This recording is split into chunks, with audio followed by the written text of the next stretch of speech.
Good afternoon. Good afternoon. Appreciate your attendance this afternoon. We're going to go ahead and call the September 28th meeting of the Placer County Board of Supervisors back to order. Since we have completed all of our department head items and all of our other timed items, our 1:30 timed items, for which most of you are here, is our last remaining action item. However, County Council does need to report out the results of our closed session. Thank you, Mr. Chairman. The board went into closed session at the close of the morning session. It took up the two litigation matters identified on page 3, items 12. The board received a report on those two matters. The board also had a very brief discussion with regards to the status of DSA negotiations. That closes this report. Thank you very much. All right, the hour of 1:30 having arrived, the board can take up the CEDRA Planning third-party appeal of the Planning Commission's approval of conditional use permit for minor use permit and certification of final environmental impact report of the Bohemian retail project. Staff stands ready to give a report. Before I have you do that, however, some months ago, it was brought to my attention that there might be a concern about conflict of interest that might exist by virtue of a previous business relationship that an enterprise owned by Mr. Conkey had with my former employer, Solar Power Incorporated. I worked for Solar Power through July of last year, so about 14 months ago I separated from Solar Power, Inc. And having been made aware that people had concerns about this, I brought it to County Council's attention, asked County Council to look into this, and so I'm asking at this time, before we begin the staff's report, if County Council would report out on what their findings are as a result of looking into the, my request. Thank you, Mr. Chairman. Yes, at your request some weeks ago, you brought this matter to our attention. The conclusion of my review of the facts and the law was pretty clear that I don't think there ever was a conflict, but certainly after you separated from your former firm over 14 months ago under the law of California, there is no conflict. You are free to engage in this proceeding today. Thank you. All right, with that, we will go ahead and have staff begin with their presentation. Thank you, Mr. Chair. Michael Johnson, with the Community Development Resource Agency. The project before you today is a third-party appeal of the Planning Commission's approval of the Bohemian retail project. The entitlements included that are being appealed include the conditional use permit, the minor use permit, and the certification of the final EIR. Today's presentation will be made by Jerry Haas.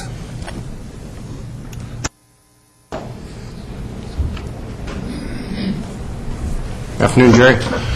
Morning. Or afternoon, I'm sorry. Long night? Just a little nervous is all. Afternoon, Mr. Chairman. Your Honorable Board. This is the Bohemian retail project, as Michael mentioned. These are the entitlements that are being requested and have been approved by the Planning Commission. Conditional use permit for the retail structure, 155,000 square foot big box retail with an accessory fueling station. A minor use permit for an off-site sign. This would be a sign on the northeast corner of State Route 49 and Holbert Way that would direct State Route 49 traffic up Holbert Way to the project site, which quite honestly is not visible from the highway. This is an aerial view of the project site. It's located on the east side of State Route 49, just south of the Union Pacific Railroad tracks along here, and north of Luther Road, which is down here. The project site is zoned commercial plan development, a zone district that continues to the north and south of the site along 49 here. The project site forms the eastern boundary of an extensive commercial corridor that runs the length of State Route 49 from the Auburn city limits at Nevada Street all the way through north of Bell Road.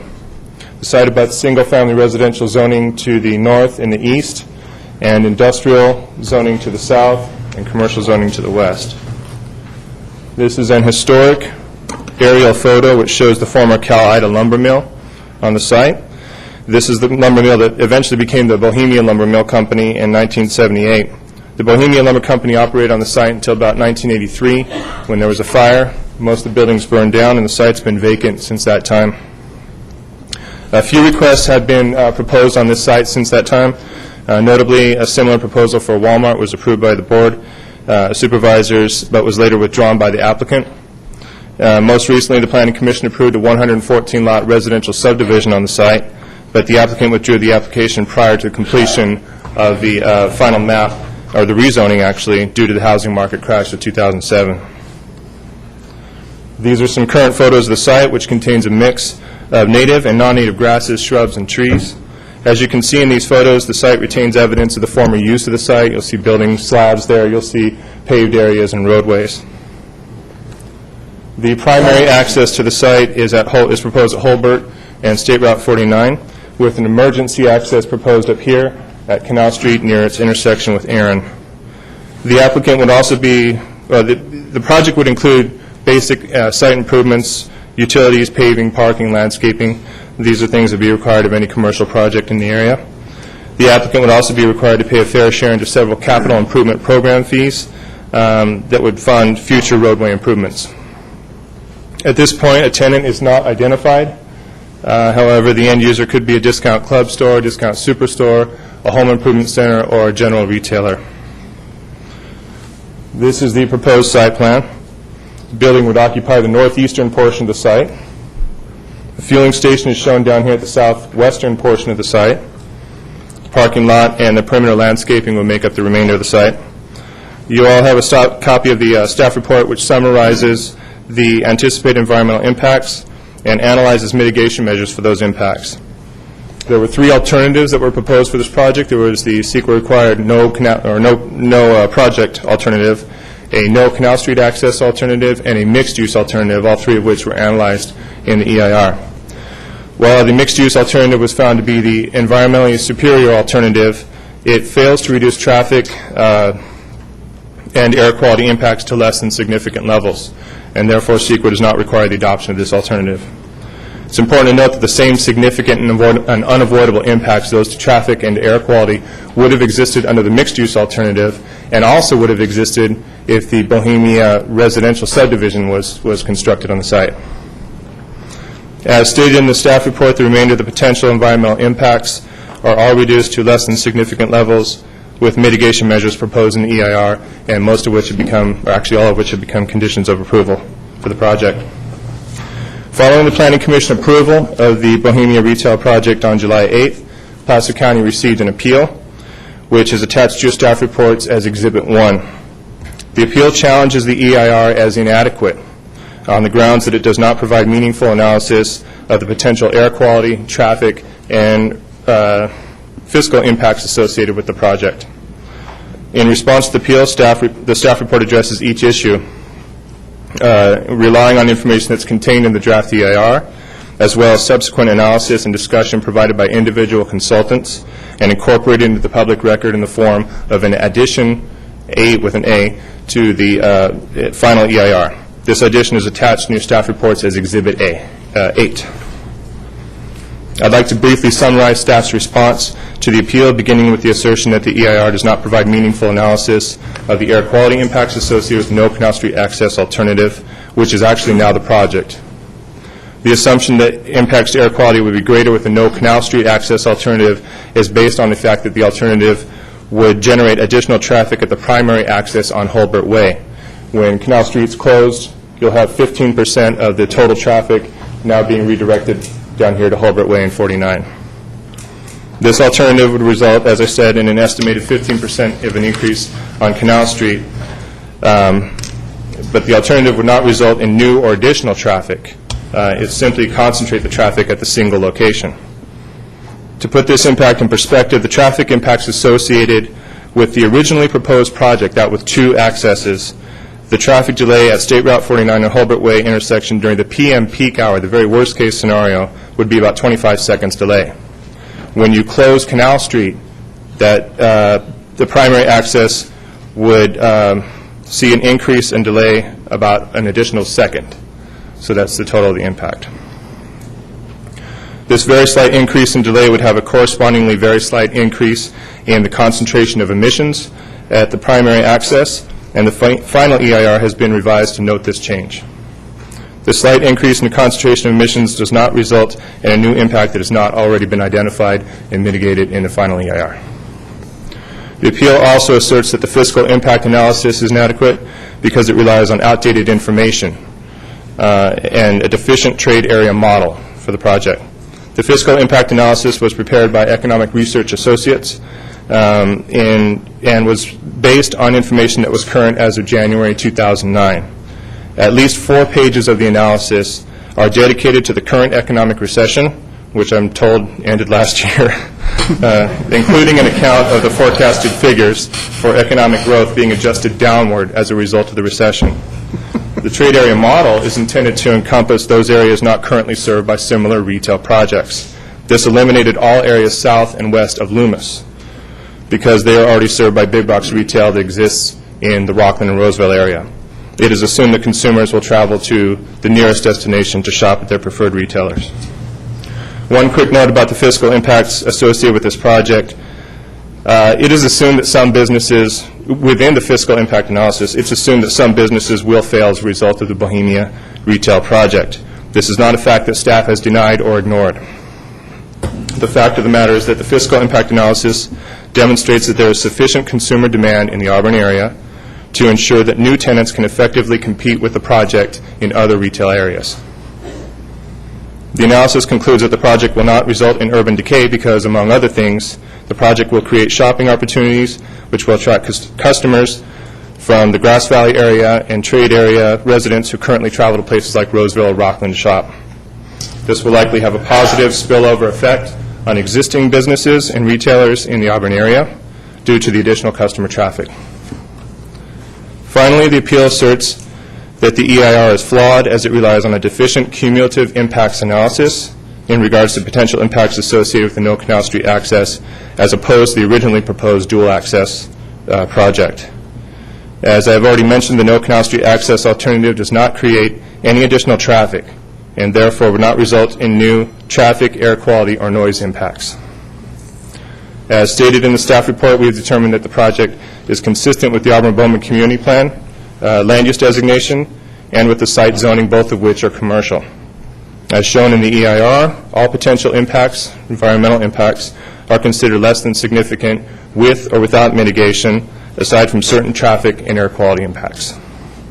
These significant unavoidable impacts to area traffic and to cumulative air quality are considered acceptable as stated in the Statement of Overriding Considerations. It's attached to the staff report.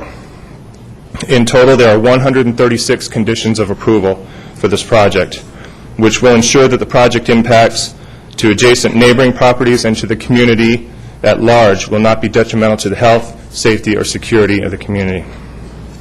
Staff recommends that your board deny the appeal and approve the conditional use permit and the minor use permit based on the findings and subject to the conditions of approval that are contained therein.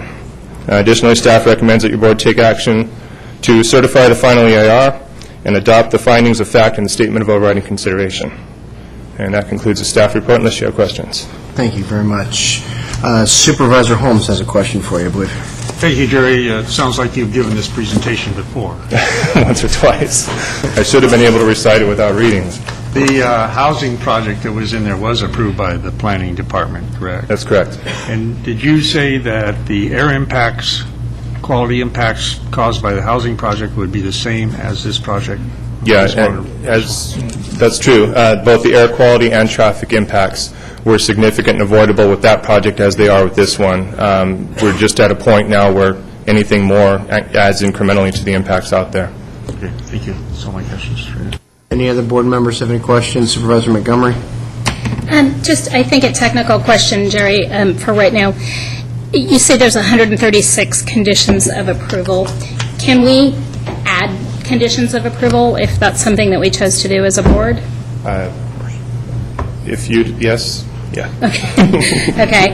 And I wanted to make sure that I heard a couple of things correctly. I believe that you said that the air quality and traffic impacts were the same for the proposed mixed-use alternative as they are for the big box alternative? They might have varied slightly, but in either case, they were significant and unavoidable. There's just no way of getting around that issue with the mixed-use alternative. CEQA doesn't require the adoption of an environmentally superior alternative unless it can reduce significant unavoidable impacts to a less than significant level. So. Okay. And then I also wanted to make sure that I understood that the project as originally proposed with the Canal Street access would have resulted in a 25-second delay at 49 and Hulbert, is that correct? That's correct. This is, this is only during the peak hour, the very worst case scenario, the peak hour. In the afternoon, okay. And the project, as it stands today, which is the No Canal Street project, would be 26 seconds? Yep, just about that. 25.7, I think, is what it works out to.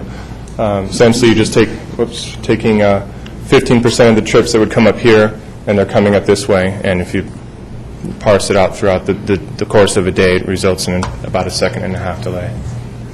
Okay, thank you. Any other questions by board members?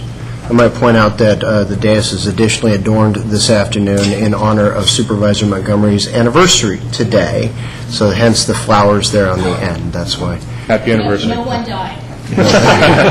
Yet. That's why those are there. Thank you very much. Okay. What we're going to do is we're going to hear from the appellants first. We are going to allot 15 minutes for the formal presentation by the appellants, and then 15 minutes for the formal presentation by the applicants. After hearing from the appellants and the applicants, the board will have an opportunity to ask questions of both the appellants and the applicants, and then at that point, we'll open up the public hearing in which any member of the public that wishes to speak will have their 3 minutes to do so. So we begin this afternoon with the appellants. Good afternoon, sir. Thank you, Mr. Chairman. My name is Tal Finney. I represent the appellants today. Honorable members of the Board of Supervisors, Mr. Chief Executive, Mr. County Counsel, thank you for the opportunity to present to you today. We're here to point out a number of issues that either have not yet been submitted or highlight those that have been submitted.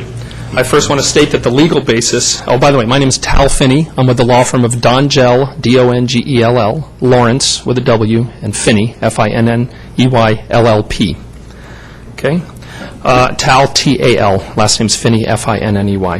The legal basis for the appeal is the Planning Commission's improper approval of the project final environmental impact report due to its legally deficient analysis regarding air quality, urban decay analysis, cumulative impacts of the No Canal Street project, and as we stated at the Planning Commission meeting back in July, deficient analysis and mitigation plans for naturally occurring asbestos in this region, which has a very high level of naturally occurring asbestos.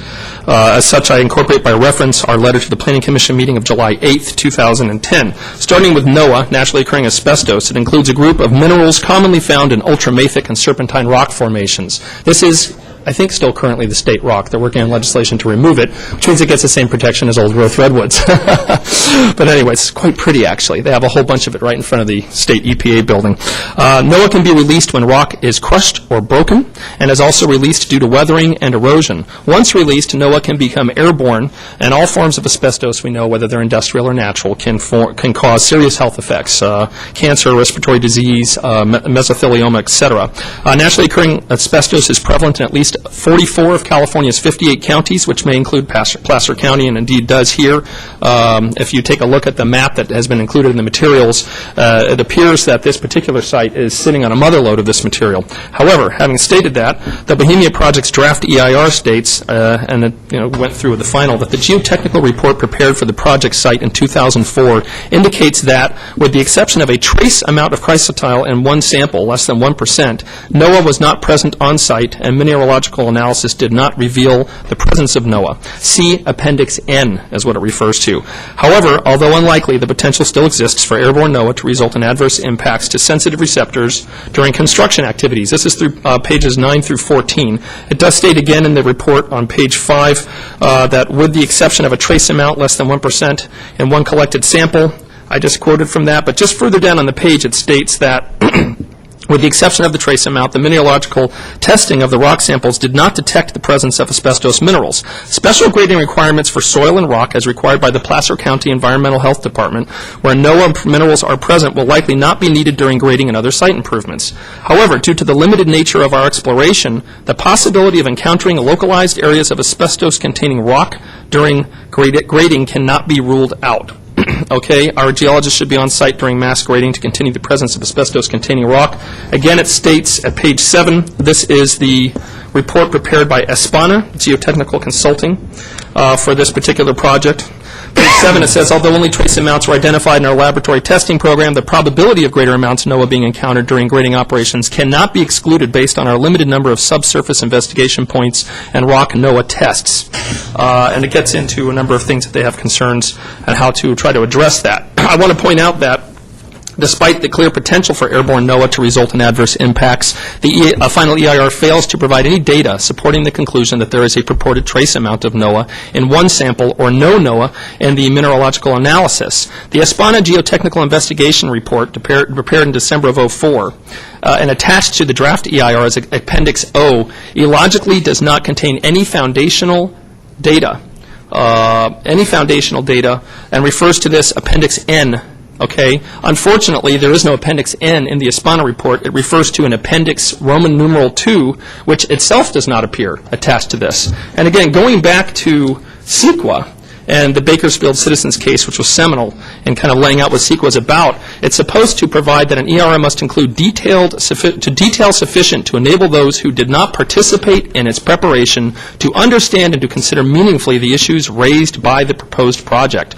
Thus, the omission of relevant information can preclude informed decision-making and informed public participation, regardless of whether a different outcome would have resulted if the public agency had complied with the disclosure requirements. That's the case here. Even if the public could figure out that they're really talking about Appendix Roman numeral 2 instead of Appendix N, that appendix itself is not attached to the ESPANA report that we were able to see. Now, having stated that, the neighboring El Dorado County has the same problem. This is a very high concentrated NOAA area. They've developed relatively stringent county NOAA guidelines. Here in this county, you go along with what's called the Asbestos Toxic Control Measure, ATCMs. That's Title 7 of the California Code of Regulations at Sections 93-105 and 93-106. El Dorado's gone a step further and adopted their own fugitive dust measure, which I think is the most progressive in the country. But even having said that, you have these measures in place.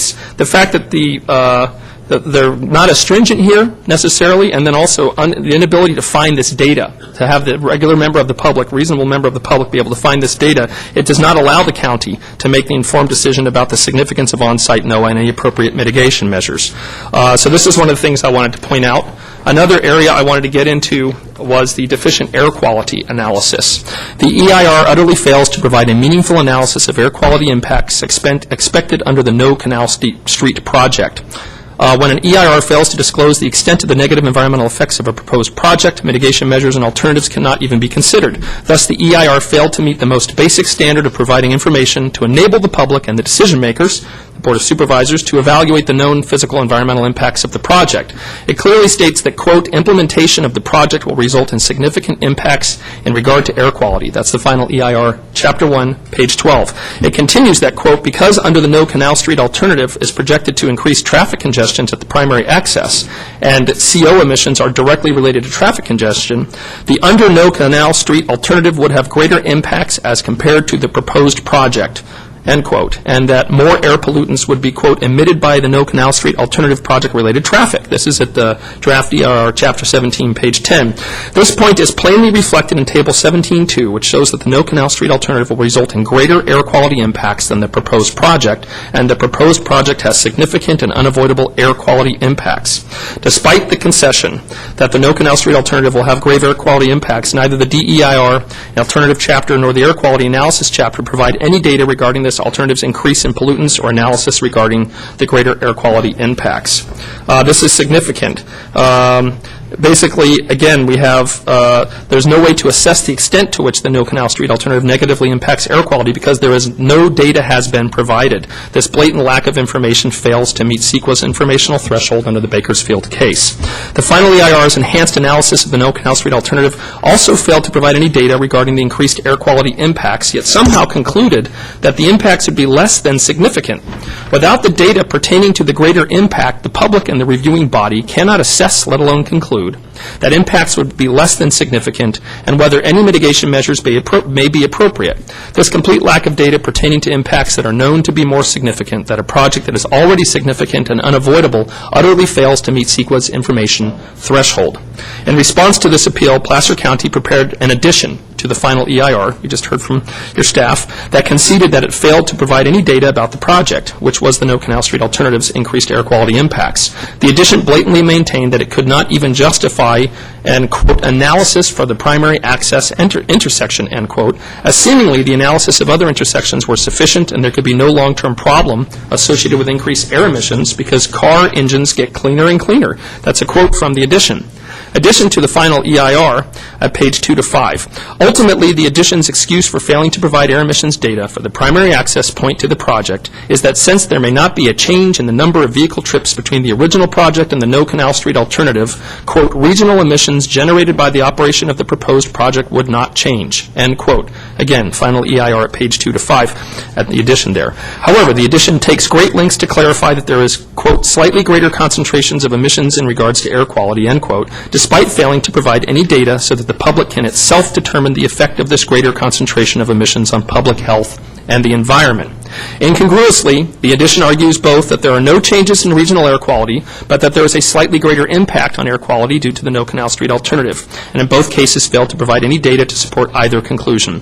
The law is clear that courts have favored specificity and the use of detail in EIRs since A, conclusory statements unsupported by empirical or experimental data, scientific authorities, or explanatory information of any kind not only fail to crystallize issues but afford no basis for a comparison of the problems involved with the proposed project and the difficulties involved in the alternatives. That's the Whitman case. The Planning Commission focused attention on Table 9-10 from the draft EIR, concluding that because new regional emissions of CO from project operations are modeled to be approximately 436 pounds per day, they do not meet the significant threshold of 550 pounds per day. The key word in that table is the word new. The EIR conspicuously omits any analysis of existing CO emissions, and thus we have no idea what the total, new plus existing, will be. When a project contributes 80% of the threshold in CO emissions, but the Planning Commission utterly fails to consider the cumulative impact with existing conditions, there is a total failure of analysis here. Moreover, the data in Appendix G, the traffic project that car trips in most but not all of the intersections near the site will result in an increase of less than 10% over existing conditions. Is it reasonable to say that if a project increases traffic by about 10% and those new trips generate 436 pounds of CO per day, that the total CO emissions in the vicinity of their site will be over about 4,700 pounds per day? The Planning Commission and the public unfortunately have no way of knowing. So we have the air quality issue. I want to now focus on the No Canal Street alternative will result in a slightly greater concentration of emissions in regard to air quality than the proposed project during operational activities, but would not result in any appreciably overall increase in air pollution emissions. While the addition goes to great lengths to quantify the length of increased traffic delays that will result in the No Canal Street alternative, there's no actual analysis of the actual increase in the concentrations of the CO. The assumption that a slight increase in localized emissions necessarily results in a slight increase in concentrations is just that, an assumption. The EIRs and the addition's reliance on the hotspot analysis of the intersection of Bell Road and the new Airport Road also undermine the sufficiency of the EIR. The addition at page 2 and 4 cite to impact 9-3 of the EIR. Its hotspot analysis is required for any project that would result in the degradation of LOS or at a signalized intersection to LOS-E or worse. By limiting the analysis to signalized intersection, this approach conveniently focuses on intersections over 1 mile away and ignores LOS degradation from C to E at Luther Road and Canal Street, which is far closer to the site and thus more appropriate for analysis. Furthermore, no explanation is offered as to why the hotspot analysis must be limited only to signalized intersections, especially in light of the residential neighborhood and the sensitive receptors near this closer intersection, rendering the Planning Commission's limitation arbitrary. Another major point, the ERA failed to consider Caltrans traffic analysis regarding one access point to the project. As a preliminary matter, a thorough review of Appendix G, over 500 pages long, reveals that there are no data for existing traffic conditions for the evening peak hours of 4 to 6 p.m. The appendix only provides data for the morning peak hour traffic levels. It is not speculative to note that a Walmart or a Costco or whatever of that kind of size will generate most new trips after 8 a.m., the cutoff for measurements of existing traffic in the environmental impact report. Without access to the raw traffic data for the p.m. peak hours or evening peak hours, neither the Planning Commission or the public can credibly estimate future evening traffic impacts from the project. As an interesting aside, Appendix G was prepared in December of 2009. The project developer has recently asserted that he has no fixed plans to build a Walmart at the site, and that specific references to a Walmart in EIR documentation are from old 1992 Army Corps documents. Yet someone told OmniMeans in December 2009 to refer specifically to the project as a Walmart. That's at Appendix G, page 520. Caltrans provided an analysis of project traffic impacts outlined in the draft EIR. Specifically, they expressed concern that the county ignored most of its traffic analysis. In the final EIR, the county appeared to again ignore several issues raised by Caltrans. Caltrans's concerns included, 1, the dramatic curves of roadways connecting the retail building and its parking to State Route 49, 2, the failure to consider access to the project site via New Airport Road, 3, that the county consider LOS, E, or F an acceptable target for certain intersections, and that 4, a dual left turn lane from southbound Route 49 to Hulbert Way is needed to accommodate traffic from the Bohemian retail project and the existing Auburn Plaza project. Additional concerns they had are, 1, the project impacts at Route 49 intersection at Hulbert Way and queuing in the southbound left turn lane. Synchro software analysis of the Route 49 Hulbert Way intersection raised a safety concern due to a maximum queue length that provides no deceleration length. 2, traffic volumes from the Auburn Plaza project as adding the Auburn Plaza volumes to the Bohemian retail volumes results in well above the threshold of 300 vehicles per hour for which a dual left turn lane is recommended or required. And finally, 3, striping at the T intersection appears to prohibit left turns from the Plaza to Hulbert Way.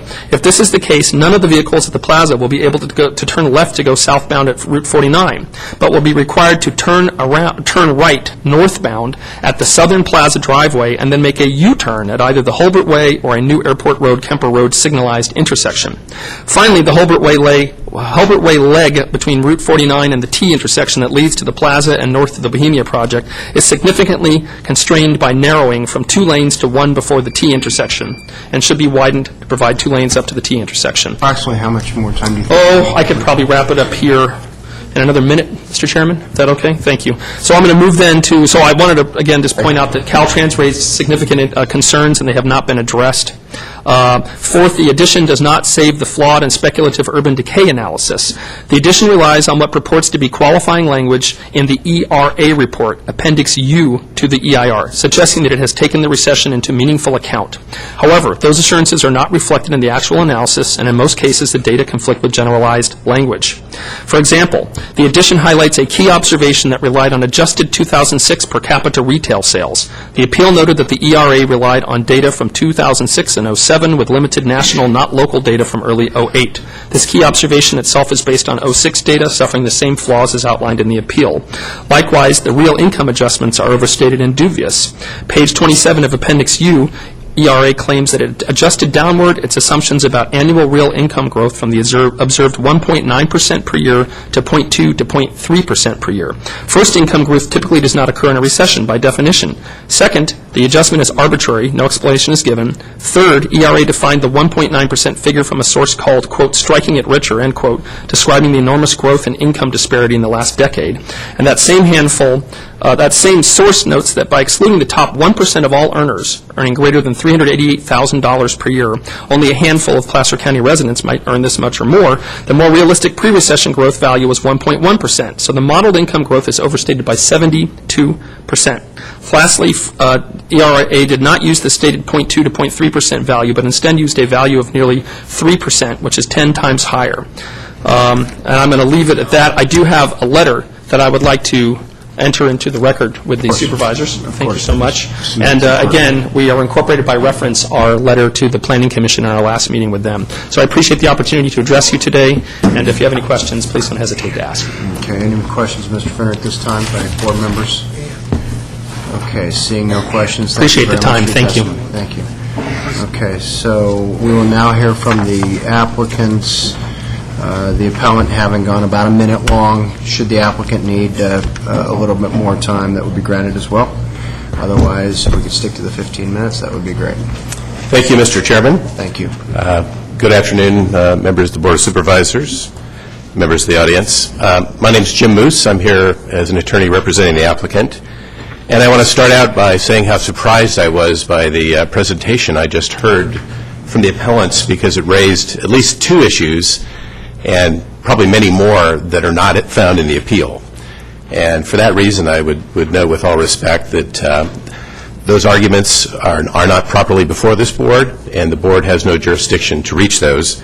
And in support of that point, I'd like to quote from your ordinance governing these appeals, and in particular the provision dealing with the scope of your consideration of the issues. And this is Chapter 17.60.110 of the Placer County Code entitled Appeals, and in particular, subdivision D4A relates to the scope of the board's jurisdiction here, and I'll quote. It says, "At the hearing, parentheses, a hearing conducted over again, close paren, the appellate body shall initiate a discussion limited to only those issues that are the specific subject of the appeal, and in addition, the specific grounds for the appeal."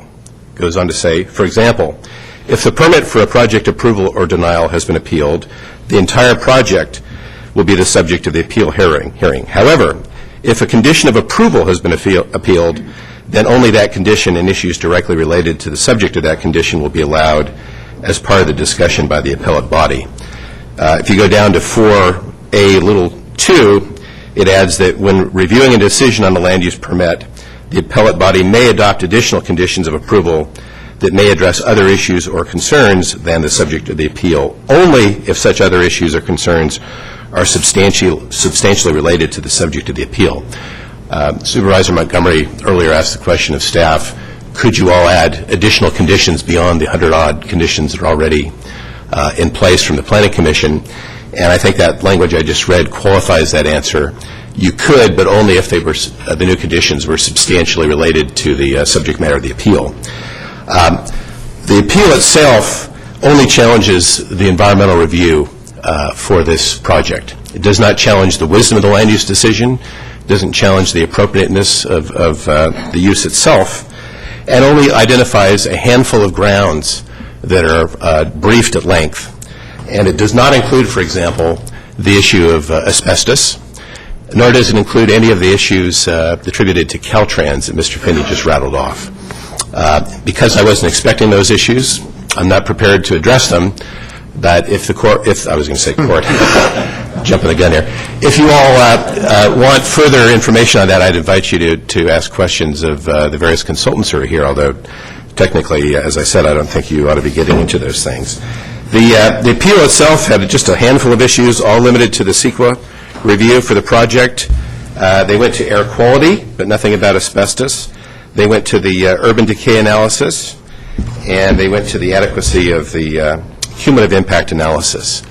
There was a court case from about 10 years ago that Mr.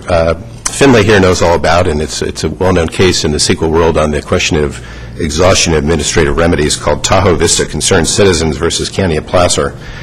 And it quotes the very language I quoted to you on the scope of your jurisdiction in rejecting an attempt of an opponent of a project to raise in court issues that weren't squarely raised in the appeal.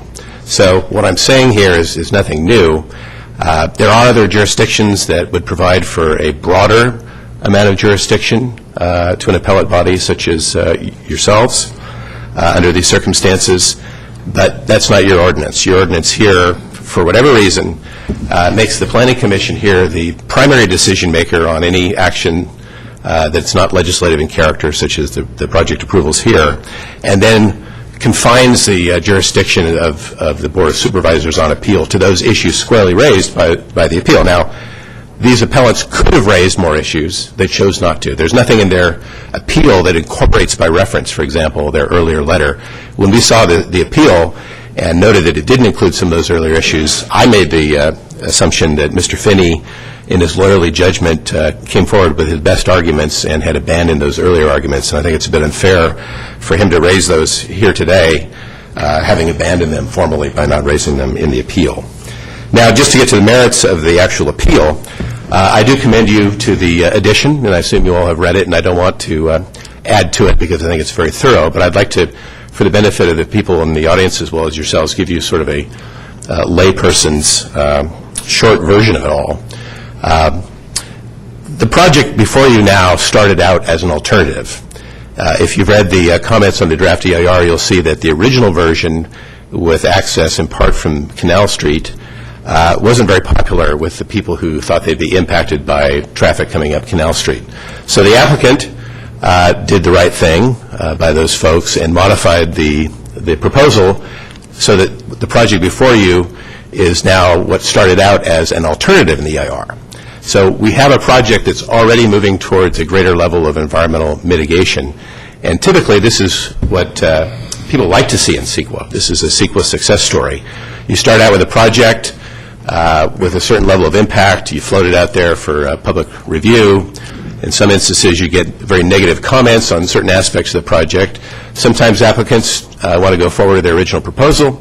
Other times, they make a judgment that they can make a better project by listening to what people had to say, and that's what has happened here. Now, consistent with the doctrine that no good deed goes unpunished, we now have an appeal that is essentially penalizing us for shifting to this more benign alternative.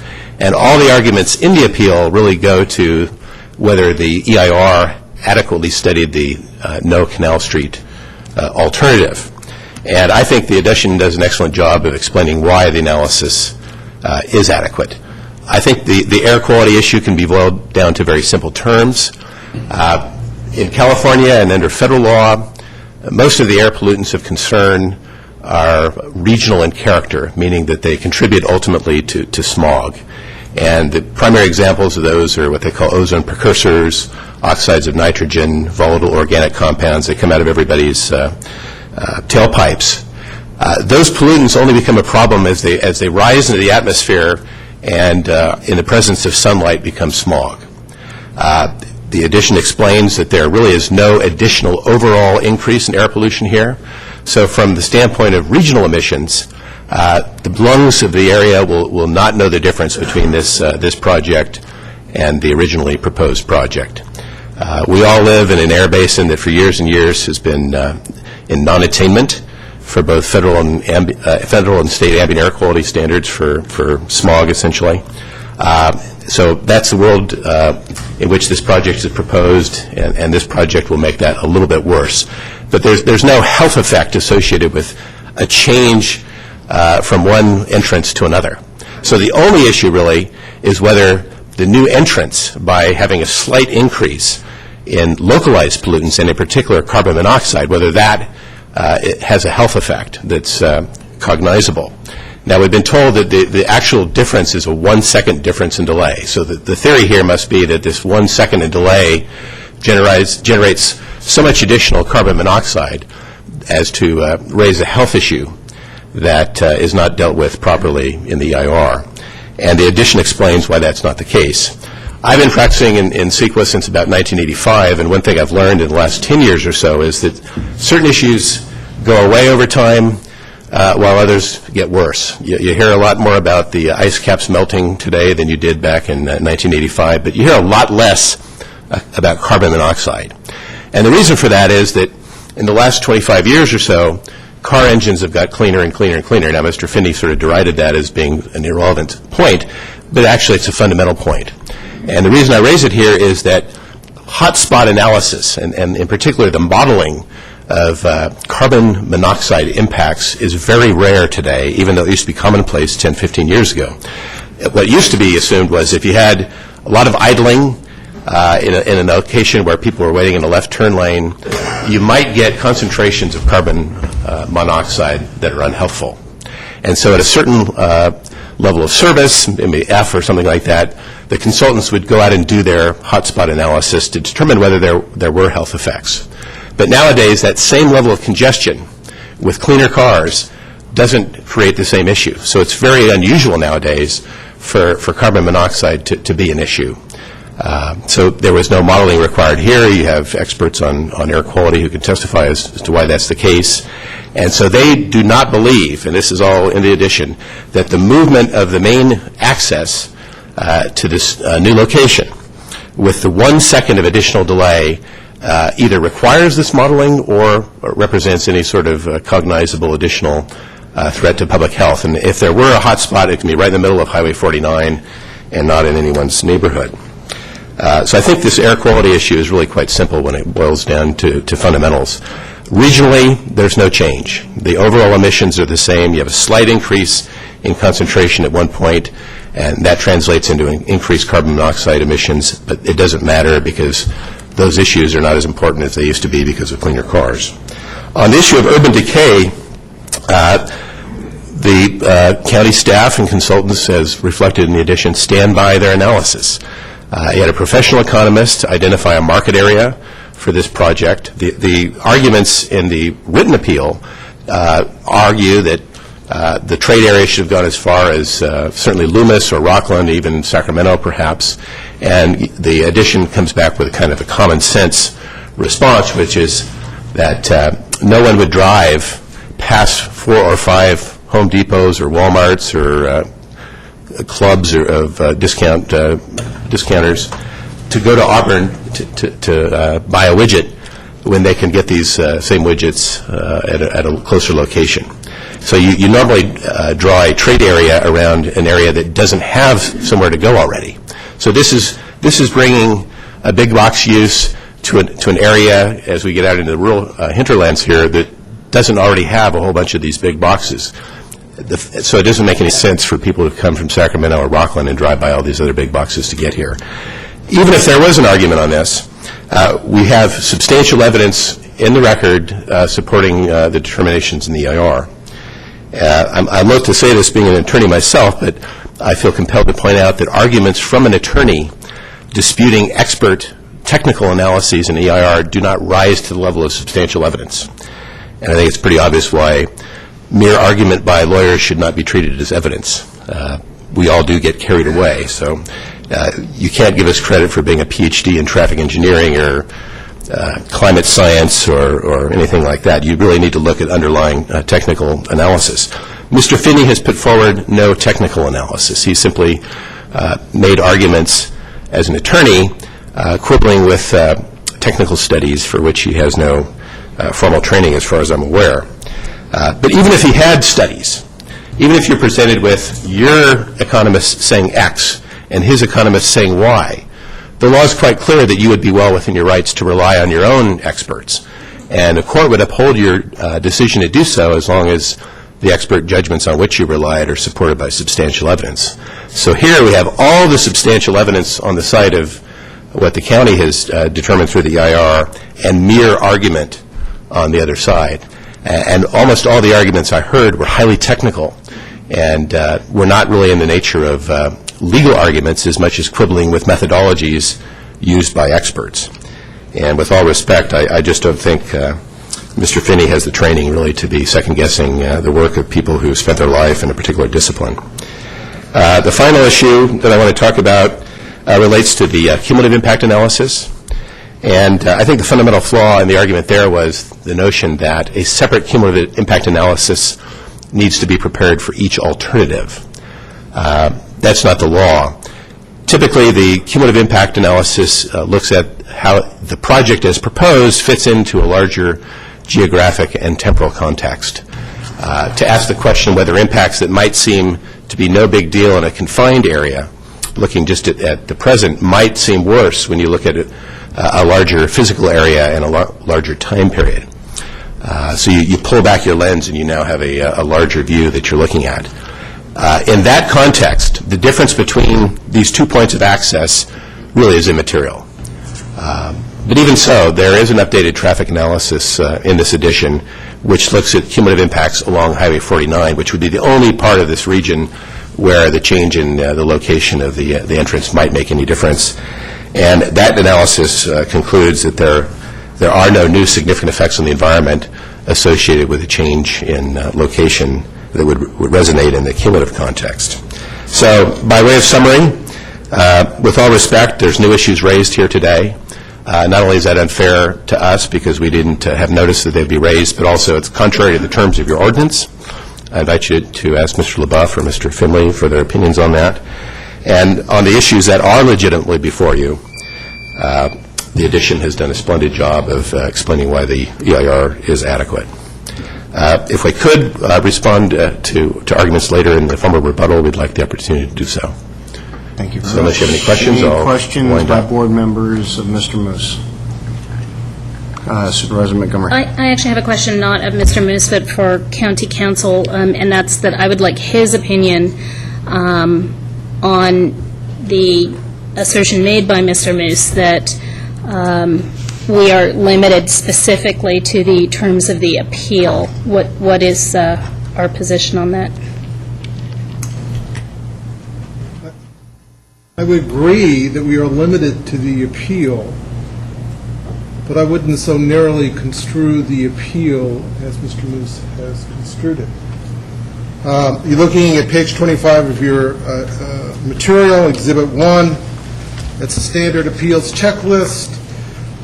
It's not the world's toughest form to fill out. I've seen them filled out in various ways, although in item 7, it seems to limit itself to a discussion of the environmental impact report, and it does, in its detailed specifics, go further into that detail. In item 4, it clearly checks the use permit box. And by practice in this county, if you check that box, the use permits are on appeal. And if you look at page 1 of your staff report, it's noticed that way by your staff. If you look at the conditions that are proposed to be adopted with regard to the use permits, clearly, I don't think you could not fairly make those findings if the board didn't think it had some power to deal with conditioning the use permit.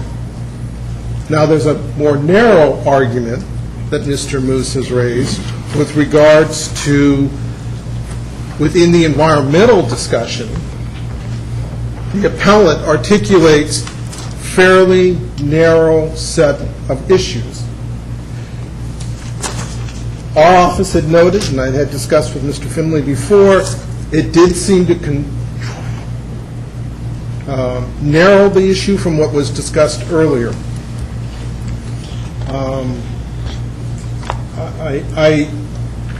I feel that our ordinance probably would limit that. I'm a little struggling, though, that having now had 2 expert attorneys with long series of practice on environmental law and CEQA analysis and writing and teaching and things, that unfortunately, it's still my interpretation of CEQA, is that the show's not over till the curtain rings at the end of this hearing. And pretty much anybody can walk in here and say anything about the environmental document until the close of the public hearing. And we have to deal with it. We don't have to limit ourselves to what was said 2 weeks ago or 3 weeks ago. I don't know that I completely support that. I don't think it's ever made a lot of sense or been fair to me, from my view of the world, that you have deadlines that you have to comment by a certain time. But the courts seem to have said over the years, if an issue is raised at the public hearing on the environmental document, you have to address it, and it can be validly moved forward. So I don't disagree that Scott won a case a decade ago in the Tahoe Vista case on administrative rules. I would interpret our rule exactly as Mr. Moose quoted it. If the only appeal had been here by the applicant to limited conditions that he didn't like that were imposed by the Planning Commission, we would not then open the whole permit up for a discussion. But the appellant has checked the box for a use permit. I think that in our past practices, if we've seen those, we've interpreted it that way. I think staff apparently has moved forward on that way, if you read the staff report. So I think you can talk about conditioning the project. I think you can talk about changing the use permit conditions. And unfortunately, there might be a disagreement about how narrowly we have to confine this argument. I rely entirely on the fact that I think the documents presented are adequate to it, but all the issues presented. And I don't know if anybody will, I don't know if Jim wants to respond to that. I don't know if the council wants to respond to it, but that's how I interpret it. Okay, just so I can be clear, because you're a lawyer and you guys talk a lot.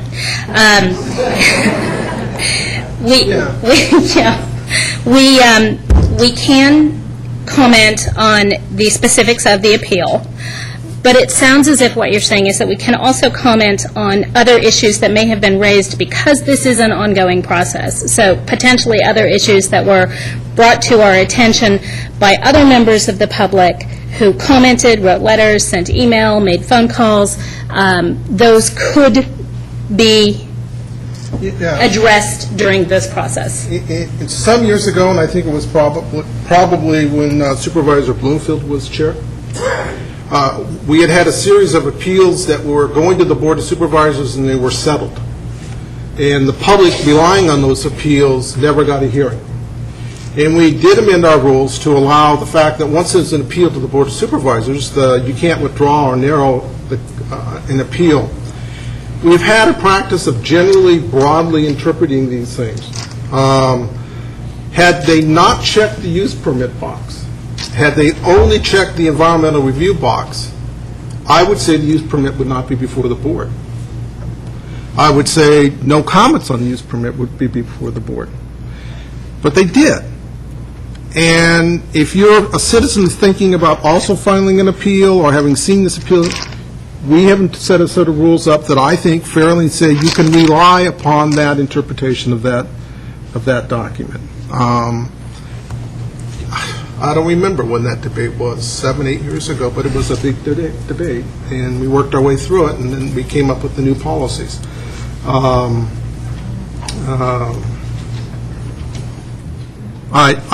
So to summarize, one, I think the board can change the conditions on the project so that it can adopt the use permit and make the findings, both for the use permit and the minor use permit. And we'll leave it to the court someday to argue, I guess, if we get that far, about whether or not Mr. Finney has introduced unfairly at the last minute new arguments that weren't in his appeal notice, but I think not.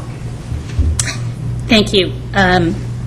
That's helpful to me, because if as we go through this process, if it does appear that this board wants to move forward with approval of this, I do have some additional conditions that I would like to propose. Okay. Any other board members have any other comments or questions? Okay, seeing none, we will go ahead and open it up to the public. This is a time when anybody who wishes to address the board on this topic may do so. We ask that you try to limit your comments to the allotted 3 minutes. So what I'd like is, since I know there are probably 1 or 2 of you anyway that are going to want to comment, if we could, while one speaker's up, if we just have a kind of a constant queue of a couple of people, not everybody has to stand up and have a line out the door, but just kind of a constant queue of a couple of folks who get up, and that'll help us move from speaker to speaker. So I saw former Supervisor White stand up. The podium is yours, ma'am.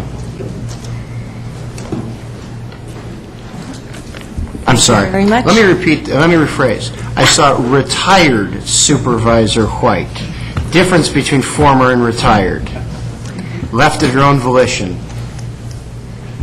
I greatly appreciate that. Would you pull the Chairman microphone Mueller, down just a little bit? You are absolutely correct. I do not bill myself as former because I retired. Yes, you did. Yes, you did. Thank you. I'm not tall enough to make my voice go. Anyway, it's great to see you all again. And I've got to say that this is kind of deja vu.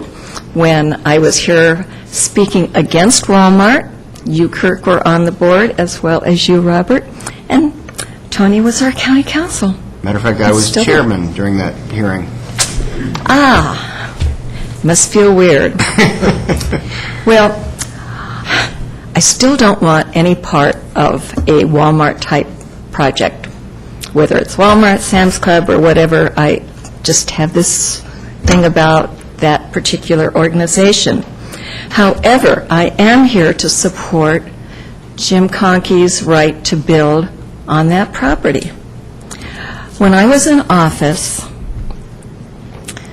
he came to me with several different projects, some of which I said, this isn't very good. But he came to me with the idea of putting housing there. And we had several different housing projects that we presented to the people who lived in the area. And guess what? They didn't like them. They didn't want low income there because the kids who live there might jump over the fence and use their park, which is the homeowner's park. Okay, I can understand that, but that's the way things are. Anyway, there wasn't a single project that we presented that they were really interested in. Now, these same homeowners are forgetting that this property has been industrial, now rezoned commercial, and it was industrial when many of them lived there to begin with. I appreciate their concern about traffic, but the Highway 49 area is going to be developed one way or another. And so traffic is going to happen. And we have traffic going down the hill right now because they can't buy things at, say, Costco in Auburn. They have to go down the hill. Thank goodness they don't have to go all the way down the hill for Home Depot. They can stay here and get their things.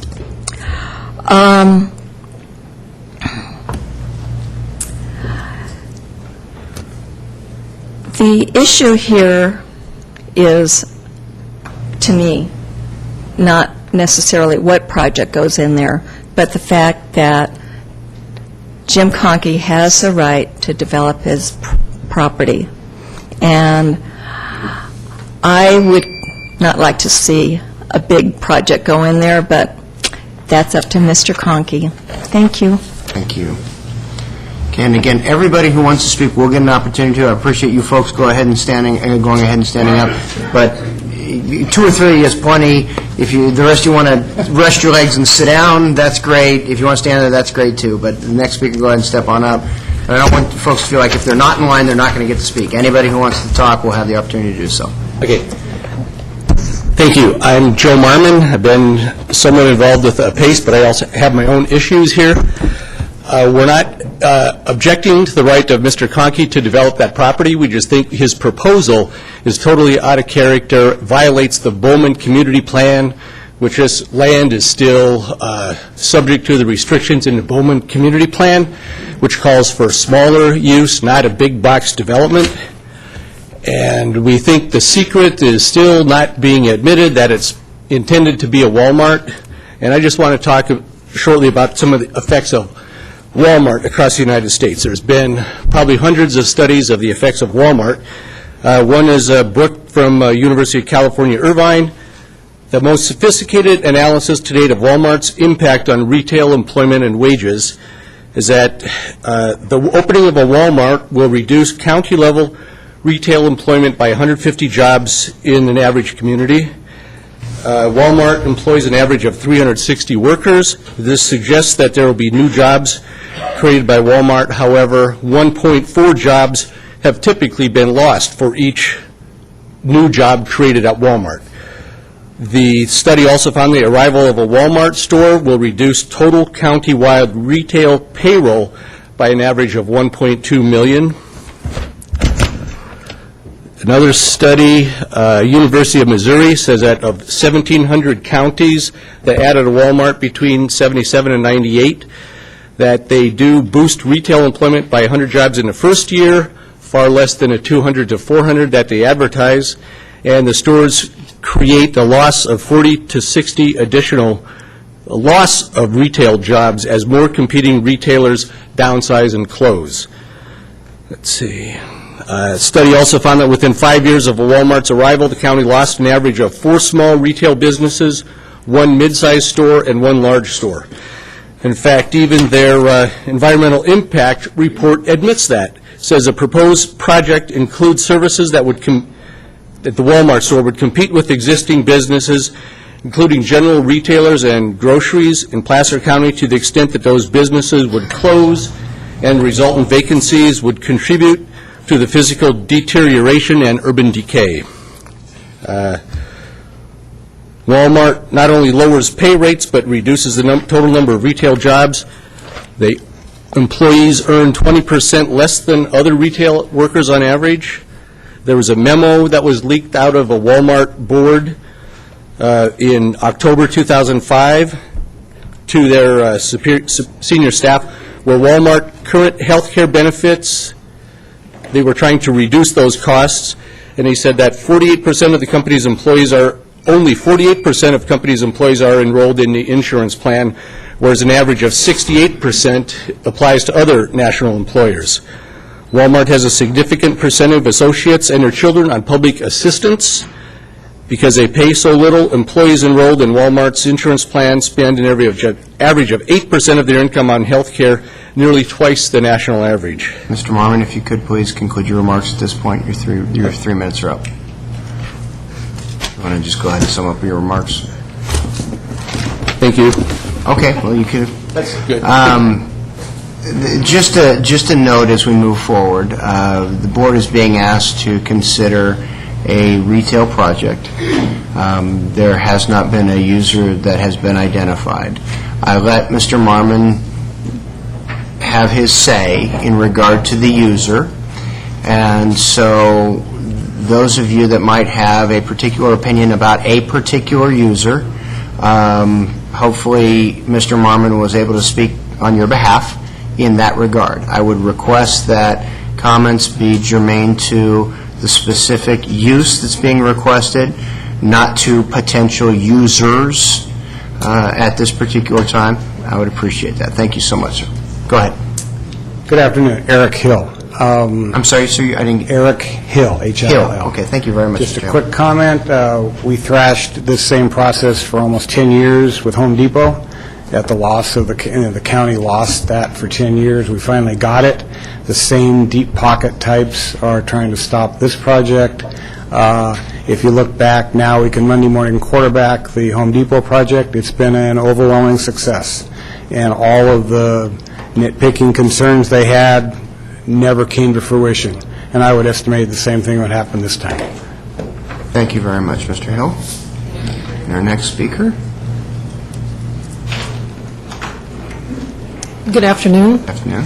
My name is Larry Needle, L-A-R-I-K-N-E-D-E-L, and I've been a resident in Auburn for 28 years. And I have 2 documents here I want to comment on. And I need to comment on naturally occurring asbestos and cumulative air pollutants. I'm going to refer to Exhibit 7 here, entitled Findings of Fact and Statement of Overriding Considerations, which was prepared for you by Placer County. It states, the potential exists for airborne, naturally occurring asbestos to result in adverse impacts to sensitive receptors during construction activities. It also states there will be extensive on-site grading activities, which includes exporting 70,000 cubic yards of fill, which is a lot of asbestos. I did submit a map at the commission meeting which shows the area of most likely containing NOA. The Placer County website for naturally occurring asbestos states, and that's this, if an area to be disturbed is greater than 1 acre, an owner-operator is subject to asbestos requirements and asbestos dust mitigation plan. The mitigation measure is mentioned in Exhibit 7, but only the statement that the applicant shall file a construction emission dust control plan. This plan was not submitted in Exhibit 7, nor was the website reference for this plan available for me to read. The public has a right to know the details of this plan and to have it presented in an understandable manner prior to this project's approval. And in addition, according to the findings of fact and statement of overriding considerations, the county adopted 2 options to mitigate the project's contribution to long-term emissions of pollutants. The applicant has, 2 choices. Option 1, pay an amount of money equal to the project's contribution of pollutants which exceeds the cumulative threshold of 10 pounds per day. And the estimated total amount of excessive pollutants for this project is 9.87 tons and results in a fee of a little over $141,000, which is a small price to pay for long-term effects of 9.87 tons of additional pollutants. And option 2 is to participate in a retrofitting program for buses, heavy-duty diesel equipment, etc. Neither mitigation option will help to lessen excessive pollutants created by this project, whether it's a Walmart, Costco, or other supercenter. and I would humbly request that you take this project into further reconsideration. Thank you for this opportunity. Thank you, Ms. Needle. Next, please.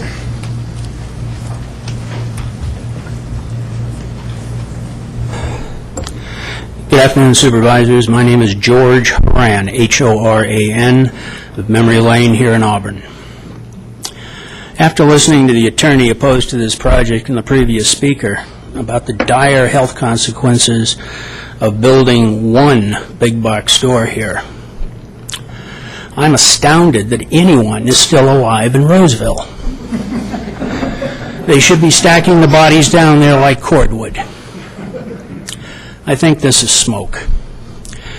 The reason we Americans have the best standard of living in the world is because of our economic system of free enterprise and capitalism. The cornerstone of that is competition. Competition is hard. None of us like it. But it is what gives us the competitive advantage and gives the consumer high quality, large selection, and low price. That's what big box stores offer. They have a competitive advantage, and I understand people don't want to compete against them. Too bad. There are people who think, and some supervisors may think, that by preventing this from being built, they can limit where I will spend my money. Let me suggest to you, the supervisors do not have that power. Roseville is only 15 minutes away. I live locally, but I carry both a Costco and a Sam's Club. Not that I'm saying that's what's going to be built. I don't know. But they're examples of big box stores. There's one other group that doesn't want this project built, and they're not represented here. That's the Roseville City Council. They are absolutely delighted with the status quo of having the citizens of Auburn drive down there, spend their money, and spend their sales tax inside the city, and then drive back up here. The supervisors cannot force me to spend my money on local existing businesses. They can only force me to spend more money on gasoline. Thank you. Thank you, Mr. Horan. Next speaker, please. Hello, my name is Jim Brill, B-R-I-L. I think the project here is about freedom and the American dream, that this guy owns a piece of property, should be able to develop it. Whatever store may go in there, something's going to go there. Development is a good thing for Auburn. I own two businesses in this town, and more businesses bring more money, bring more people, and keep more people here. So whatever goes in there, something's going to go in there. It would only encourage that whole 49 corridor to also upgrade, and the stores in front of it that are sitting now empty would fill up. There'll be more businesses, and this fellow has had this property for a long period of time. It was industrial, now it's commercial, and I say there's no reason not to have a project in there, whoever the tenant may be. Thank you. Thank you, Mr. Brill.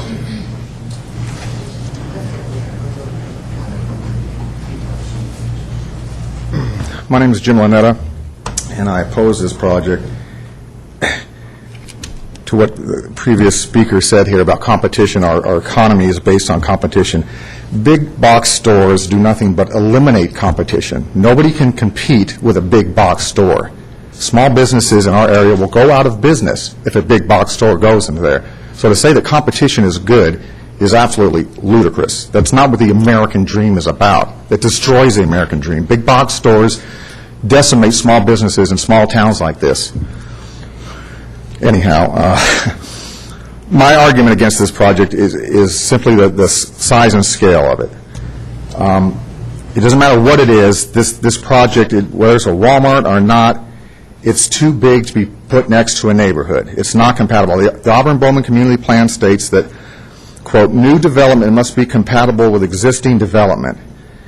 Now, for the county or anybody to say that this project is consistent with the Auburn-Bowman Community Plan is absolutely unbelievable to me.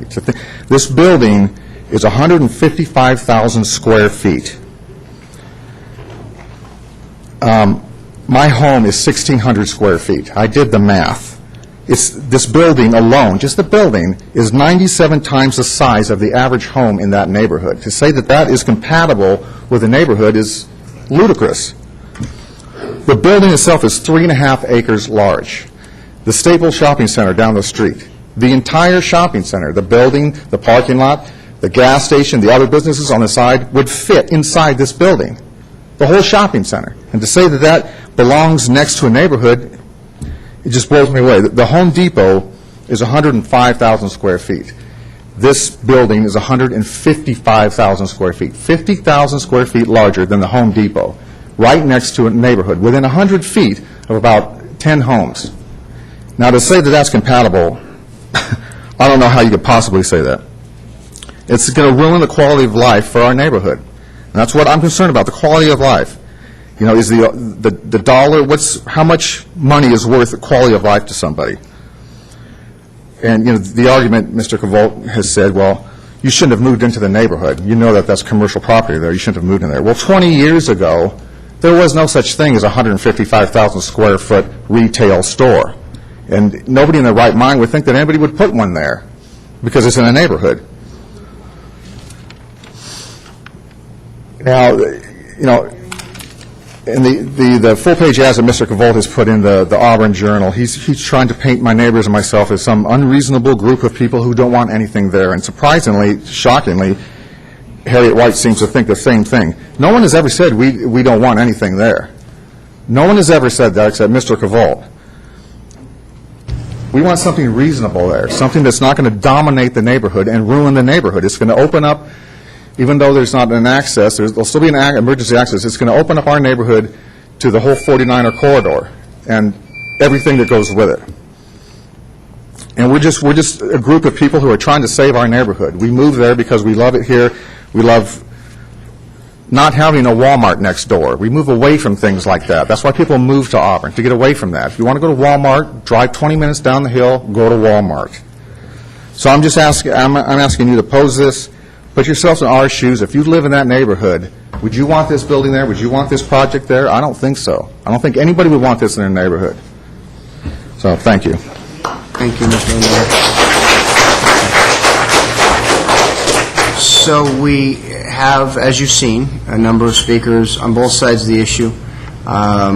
Let's try to be respectful of the fact that we have speakers on both sides of the issue. Let's limit the applause and just, we'll hear the opinions, and otherwise we get into a match of who's clapping louder, and we just don't need that. We'll just move right on. Go ahead, sir. Good afternoon, Board. My name is Walter Riley. I live in Placer County, and I'm a COPD victim, and I'm told that I have more dangerous chemicals in my house from PAM or oven cleaner or Clorox than I'm going to have any problems with outside-borne dust. So I'm really not all that concerned with asbestos in the air, but I am here for a couple of reasons. One would be that I've known Steve for some time, Steve Cavolt. And if Steve tells me that black is white, I believe him because I've known him long enough to know he tells nothing but the truth. So I'm a little upset that his reputation is impugned in this situation. Secondly, I'm here because I would like to see our County Board of Supervisors continue to do the right thing. I agree with the man. He has his permits. He's done all the things he should do. I think he should be allowed to build and develop his property. Thank you. Mr. Ray, if you would, please. What is COPD, sir? It's a lung disease. Oh, okay. I'm sorry for that. Upgraded asthma. Okay. Congestive obstructive pulmonary disease. Okay. I'm sorry, I wasn't. I knew the pulmonary disease part. It was the CO I was having trouble with. Okay, thank you. Hi, I'm Victoria Connolly, member of the PACE. And before I start, I have a point of order I'm hoping you can help me with. Yesterday, after discussing with clerk of the board, getting a document to you in your packets, I emailed her a Caltrans document that was referred to by Mr. Finney.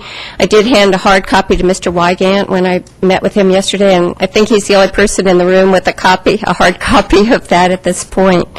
But we didn't see it in the exhibits that were given to you, so I'm not sure if you can help me get a copy of that or allow me to submit that. Oh, absolutely. If it's been received by the clerk, then it is Well, absolutely it's part of apparently that. in the ether somewhere. It did not get to her in her email. I had her staff just check. And then feel free to make sure that a copy gets submitted to her. That'd be fine. Thank you. Thank you. All right. There has been confusion on the part of some members of the public and perhaps others that we are opposed to the no Canal Street option because it added 15% more traffic onto 49 by removing the Canal Street access. The, quote, no Canal Street option, unquote, is what the proposal is called, and that is the only option a PACE can appeal. Had the Canal Street option, which is considered an inferior environmental option, been approved, then we would be here too. Mr. Conkey threatened us at the Planning Commission meeting stating he would put Canal Street back in if that's what we wanted. Then, rather than just a PACE, you will see every homeowner association in the area jump in to rejoin, enforce the action for an even bigger battle, should that happen. Mr. Cavolt likes to say that we're a small group of NIMBYs who want no development. He knows from a letter personally delivered to him several months ago and subsequent meetings and letters that we are for mixed-use, lower-impact development. Our detractors like to say that while businesses will fail, although only the marginal ones, that competition is good for business. Yet they say people like Tom Dwelly just don't want competition rather than paying attention to his own knowledge of how much traffic gridlock 18 fuel pumps will create. Do they consider Nella Oil to be one of those marginal businesses and afraid of competition? There's nothing right about this project from size, scale, traffic, air quality, noise, potential socioeconomic consequences, and cumulative impacts, and blight that comes from big box development. And by the way, we think asbestos goes towards air quality and cumulative impacts. It does not conform to the Auburn-Bowman Community Plan. We're asking you to deny this project or return it to planning for more adequate analyses in the areas of concern of our appeal. Thank you. Thank you, Ms. Connolly. Okay, next speaker, please.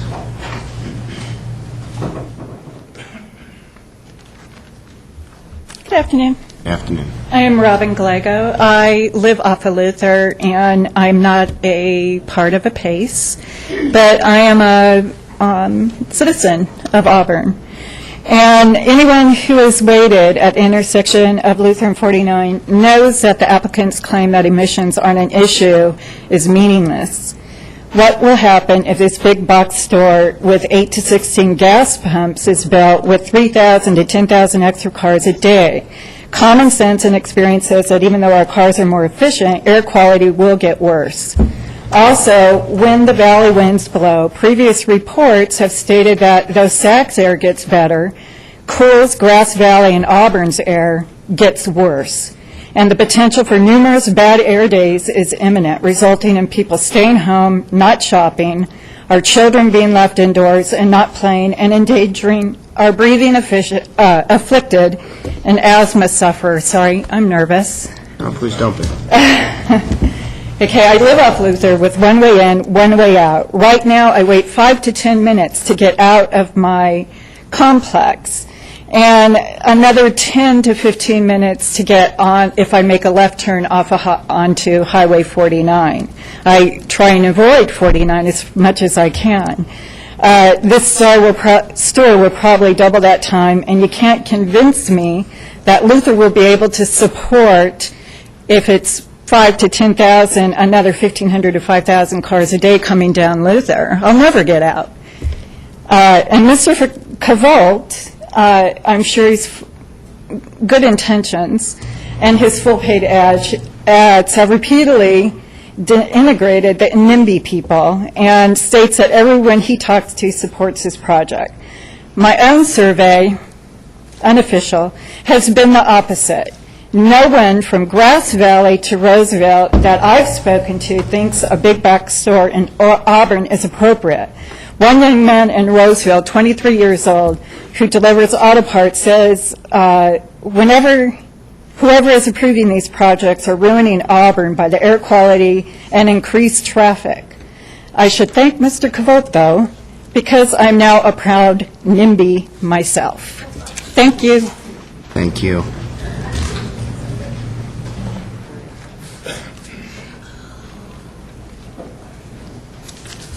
Yes, sir. Good afternoon. My name is Jack Smithart. I'm sorry, your last name again, sir? Smithart. Smithart, thank you very much. And I am a manufacturer's rep, so I cover the western United States. And I deal with these big box stores all the time.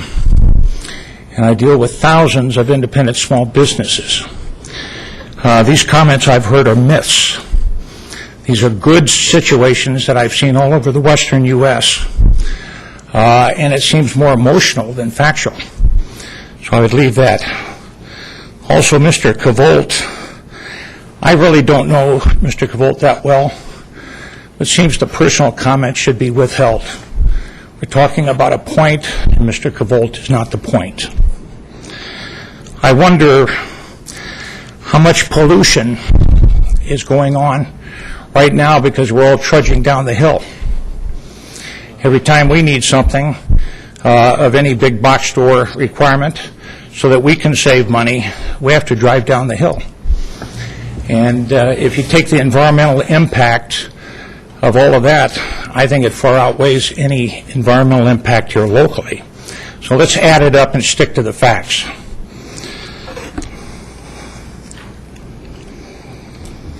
I also think that our economy locally needs help. Our construction industry is devastated. Retail is devastated. We need jobs. We need income. This is an opportunity for us to do something positive for the neighborhood, get away from the emotional attachments, and start dealing with the facts. I support this project. Thank you, Mr. Smithart. Next speaker, please.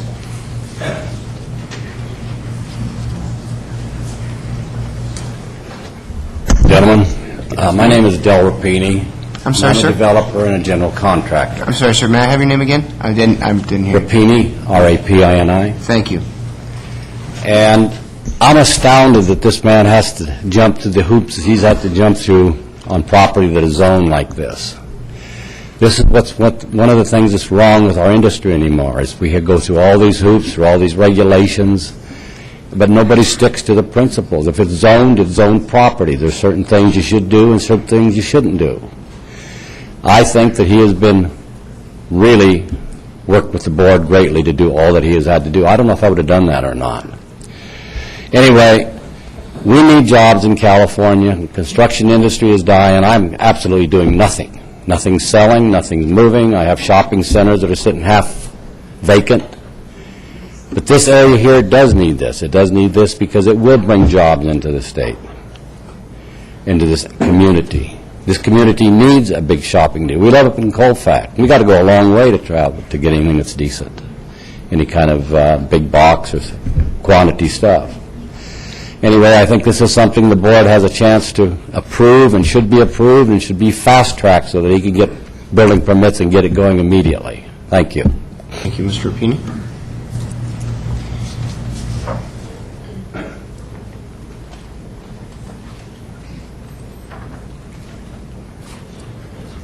I want to thank the Honorable Board for this opportunity. I'm Ed Simpson. I've been associated with Chevron operations, both concrete and aggregate, for many, many years, and still associated because it's still a viable business, though it is in sleep mode.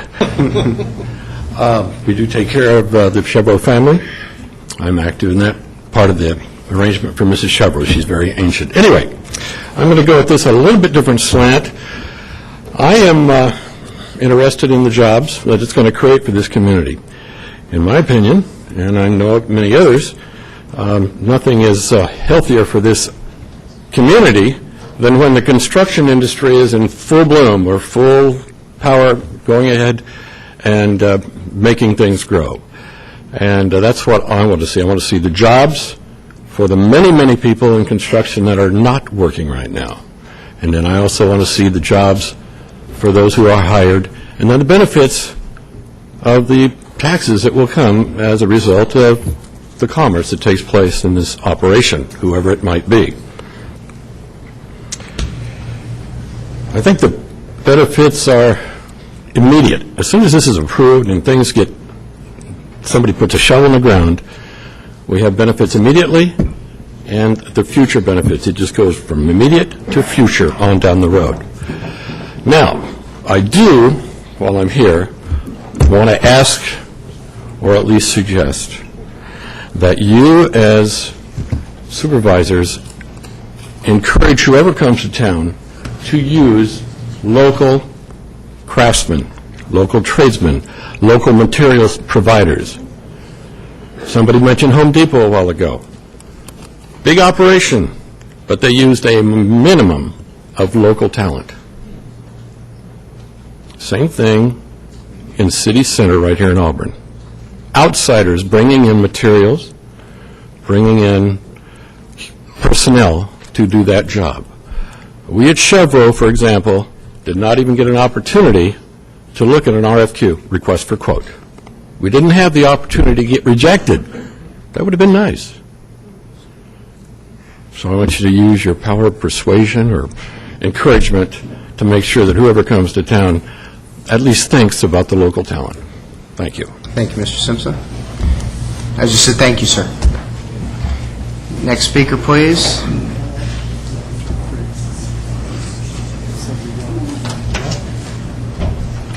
Good afternoon. My name is John Green. I live in Penryn, California. The last time I spoke before this esteemed board, it was to support the Indian Casino, which was going to destroy the quality of life in Placer County. Now they are Placer County's largest employer and donate millions of dollars to Placer County charities each year. I only have two other comments, and I'd like to apologize in advance for offending anyone. I hope the audience noticed the three attorneys present and understand that these attorneys are one of the reasons that businesses are fleeing California. The next thing is the air quality issue. There's a finite number of vehicles in Placer County and Nevada County. These vehicles are started every day and make trips every day. They're not going to be new vehicles driving up and down Highway 49 or Highway 80. The air quality on a regional basis, I believe, will improve because less people from Nevada City, Forest Hill, Cool, Grass Valley, Penryn, Newcastle, and Auburn will be driving to Roseville, Rockland, down 80 to shop. Thank you. Thank you. And Mr. Green, if I may, just one correction. As want as I am to pile on the attorneys, in their defense, attorneys can only litigate what elected officials first legislate or regulate. So if we want to reduce the impact of the attorneys, then it takes elected officials like us to take them out of the game. So thank you very much for your comments. Hi, my name is Jody Summers, and I have not really spoken out, except, of course, to some friends and things. But I just have to say that I am a mom in Placer County and in Auburn, very close, not in that neighborhood, and I've raised 3 teenagers who have flourished in this community and love it. In a neighborhood where you raise children, I don't think is the place to have any big box store, especially one any kind that might encourage large trucks to come and camp in their parking lot, or just to come and stay. And I understand completely the responsibility and the competition that you might have, of being an owner of a property and being able to put things on there that are within your rights. But the flip side of that is, the responsibility that we have to the community. I'm not against a big box store, but it belongs off of a freeway. It belongs off of a big major highway. It belongs where people can get in and out without watching the little children as they cross the street. If you just want to, just as a mom, if I lived there, I would be just very, very concerned about having a store like that within walking distance of my children. So just take that into consideration for somebody with little ones. Thanks. Thank you, Ms. Summers. Okay, there are a number of people standing in the back. If you're standing back there because you want to speak, that's great. There are seats available up here for folks that are standing just because they haven't found a seat. There are seats that are available. Yes, sir. Good afternoon. Gary Link, ladies, gentlemen, group. I think that we all laughed a little bit ago about economy and the fact that somebody mentioned that it was over in June. I missed that. I'm sorry if you did too. I think the community is a very, very difficult community to build in, as you know, because of the requirements. One of the things that was mentioned earlier was the asbestos. We've had asbestos situations in building sites fairly recently. All have been mitigated very comfortably, satisfied the requirements of air quality, and managed the site. The construction of a project like this, in fact, even Chevron is interested. I'm saying to you that the community needs more work projects. Roseville doesn't, they have still got an active construction, not nearly to the sort they had 3 years ago, but certainly are still active. We are extremely low as far as volume of work. This isn't going to happen overnight. Admittedly, we'd like to have it that isn't what's going to happen. You have a long list of information that needs to be satisfied. I don't think that the building that's going there may even look the same as this square footage that's being defined at this point. I certainly understand that if I'm coming before you with that project, I want as big a bite as I can get, because by the time I get done with it, it isn't going to be $1.50. It'd be lucky if we get $1.25 or less. There are many locations throughout Sacramento and Roseville that have large facilities next to fairly reasonable retail and reasonable single-family dwellings. So to consider a bad thing just because it's near your home or my home is unfortunate in some cases, and others is not. It's much quieter after the evening is over than having a bunch of homes there, for sure. So I would ask, I am for this project. I'm for it for a lot of reasons that I'm not going to take the time to share with you, although I will say that you guys, it would be very, very nice of you to pass this back to your staff as it approved. Thank you. Thank you, Mr. Link.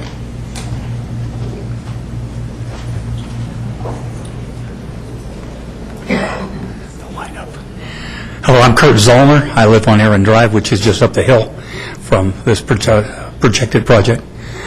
I've been told by friends that I'm wasting my time, that I'm coming here, and this is all a done deal because everybody needs money, county's down, everything's down, we need projects, we need this, we need that. BP needs more oil wells because we need more energy. Does anyone think about the long term? The long term to me is that this is a small community. I moved up here in 1990, and it will progress. It does get larger, but not the way that a mismanaged circumstance would be. Regarding COPD, I have COPD. The person who was sitting here is telling me that cars are better. Tell me to go to the LA Basin and tell me again how those new cars are not making all that smog. We're all coming up with a bunch of projected hypotheticals. My downside is that I would like people to think in terms of, again, a long term rather than a short term. Thank you. Thank you, sir.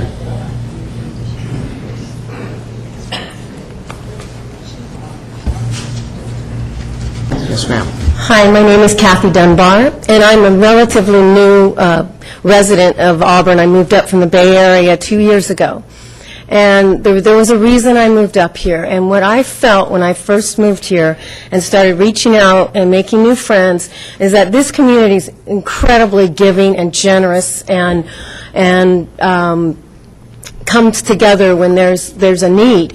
And that was very apparent to me when the 49 fire happened, and I was able to be part of giving back and helping people who lost their homes. And it's really incredible to me to see the divisiveness of this project. I followed along some of the strings that obviously I don't want to say anything bad about anybody, but there's too much negative energy spent on this project. I am for this project. I think it's a good idea to get more options for people in Auburn. I don't want to go down to Roseville. I want to give Auburn the business and the revenue. I know a lot of it would go to the county, but, I'm for this. I moved here because I wanted to be in this area. And just the mudslinging I've seen is just really disappointing. And I know I can understand people feeling bad that they don't want to see a box store in their neighborhood, but that property's been zoned industrial and commercial for years. And so I really believe that Mr. Conkey should have, it's not there, should have the ability to develop his property. And I hope this gets resolved, and the people who are mad about it and against it so vehemently and so violently at times will calm down, and we can just come back together as a good community. I know this sounds really airy-fairy, and maybe that's because I'm from the Bay Area, but anyway, thank you very much. Thank you, Ms. Dunbar.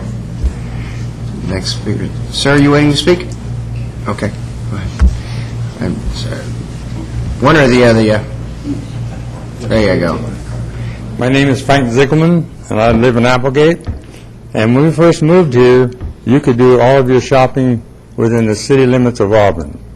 How would you like to try to do that today?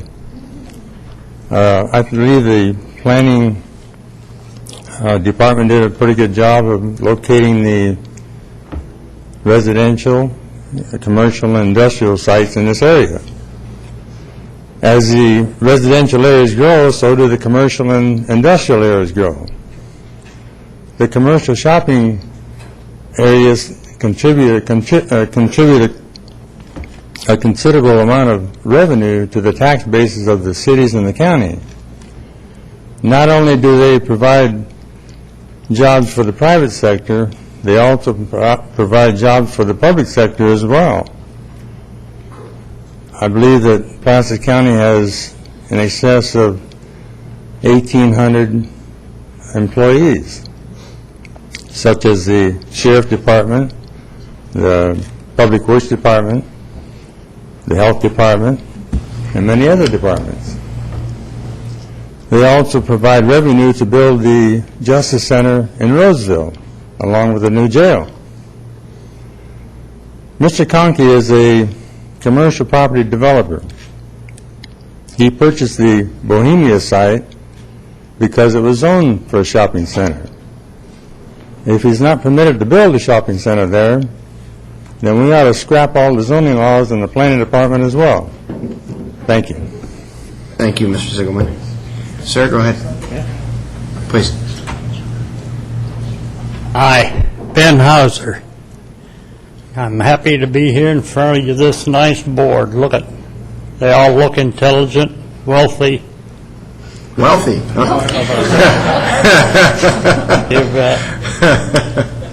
I'm a great-grandson of the people that owned that property the first time it was ever owned.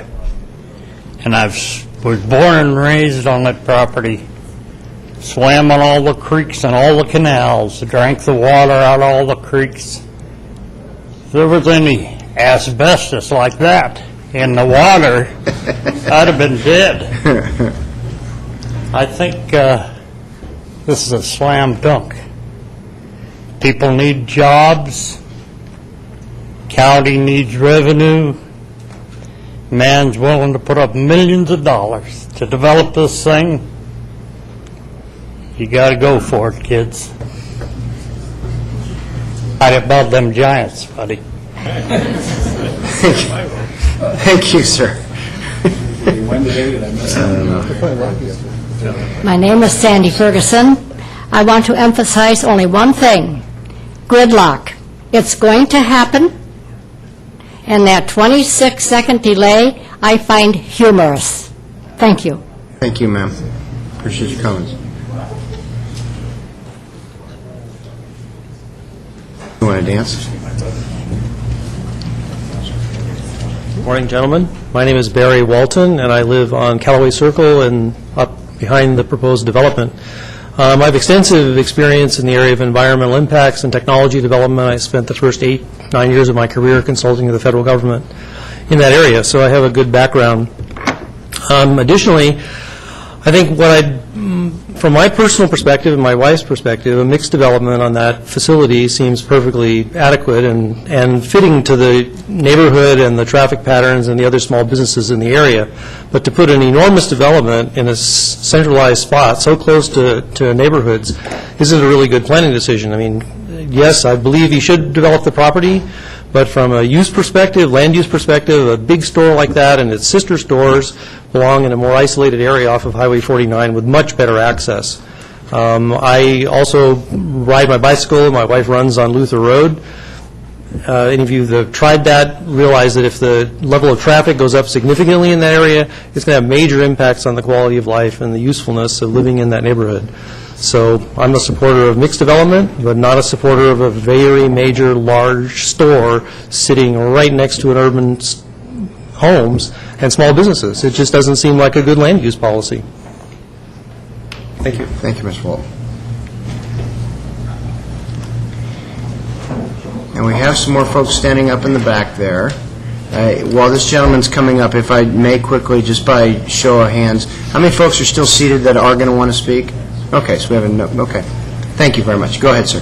Hi, my name is Charles Nickrenz, Nickrenz, a resident of Fiddler's Green, up behind the development.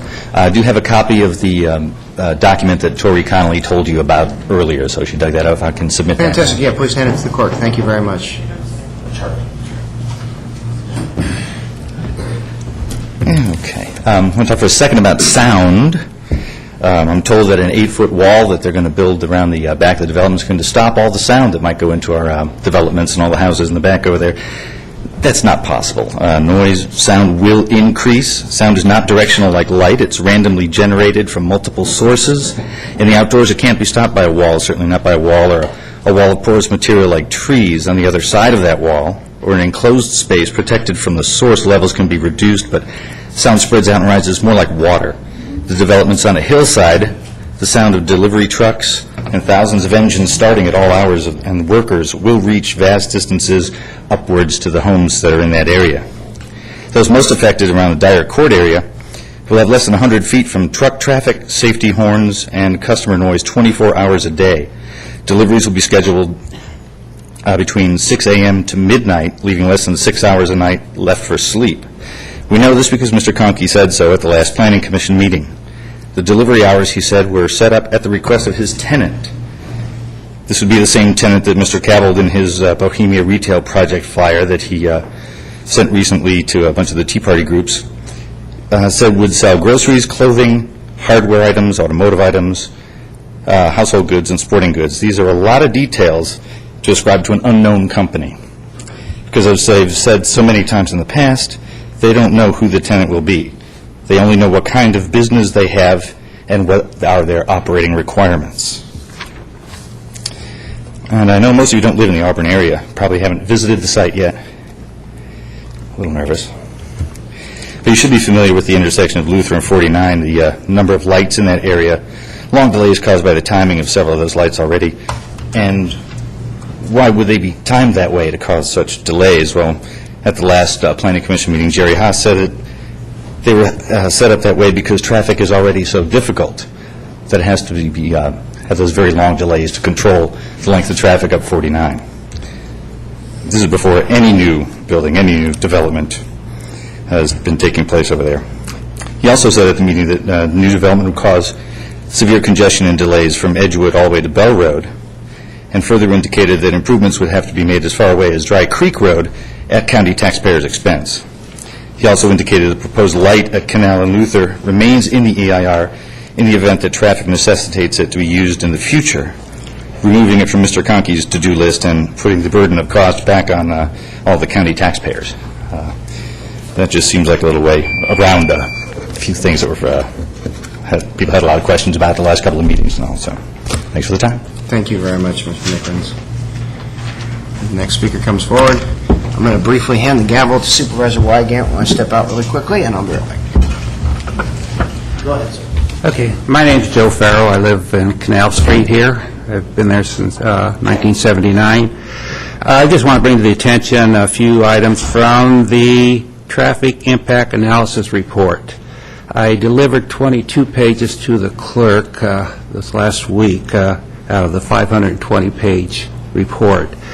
But these are some that caught my eye. The impact report that says everything from Nevada Street to Dry Creek is either rated E, D, or F. F is a forced flow, which is at Dry Creek. D is an approaching unstable flow, that's Quartz, Education, and Bell Road. E is an unstable flow at Bell Road, Atwood Road, Kemper Road, Luther Road, Edgewood Road, and Nevada Street. Segments projected to operate at deficient levels, southbound Nevada Street to Edgewood Drive, FLOS, loss of service. Northbound Willow Creek to Bell Road, E, loss of service. A freestanding discount store alternate would generate 7,344 new daily trips, of which 266 would occur during AM peak hour and 627 during PM peak hour. The proposed project creates sites impacts on a local transportation system that are considered significant under short-term conditions. The following intersections will have queues greater than available storage. Northbound left Dry Creek intersection, southbound left Bell Road intersection, southbound through right Bell Road, northbound through right Edgewood, southbound through right Nevada Street. Page 89, Table 9A of the traffic report states, proposed project would exacerbate LOS at Bell Road, New Airport Road, and Luther Road. Let me do that again.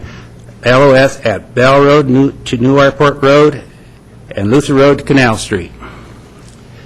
Page 91 states the proposed project would exacerbate 95th percentile for at least one peak hour at Dry Creek Road, northbound left, Bell Road, southbound left, and southbound through right. Nevada Street, Margarita Mine Road, southbound through right. And like I say, I gave the clerk 22 pages of the 522, and I just want to bring that to your attention. Next speaker, please.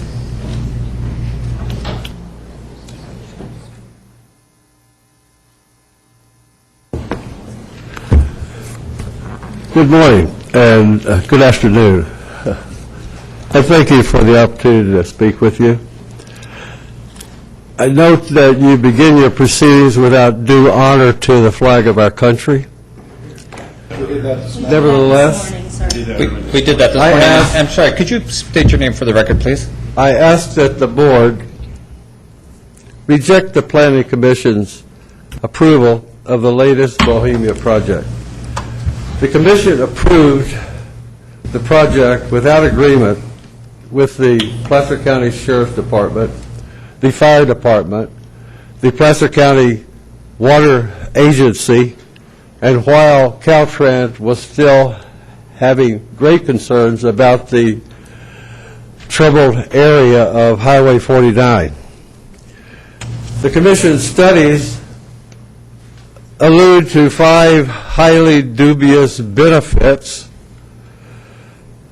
as extenuating circumstances of overriding considerations that outweigh the many significant detrimental effects of the project, which they judge to be significant but unavoidable. When asked why our authorities would permit a facility that is detrimental to the local retail business and trash an area, their response is, well, it is in compliance with the zoning ordinance. The Commission persists in the charade of unknown tenant. This is the 3rd time with the same location with the same big box by the same developer, which signals the same tenant.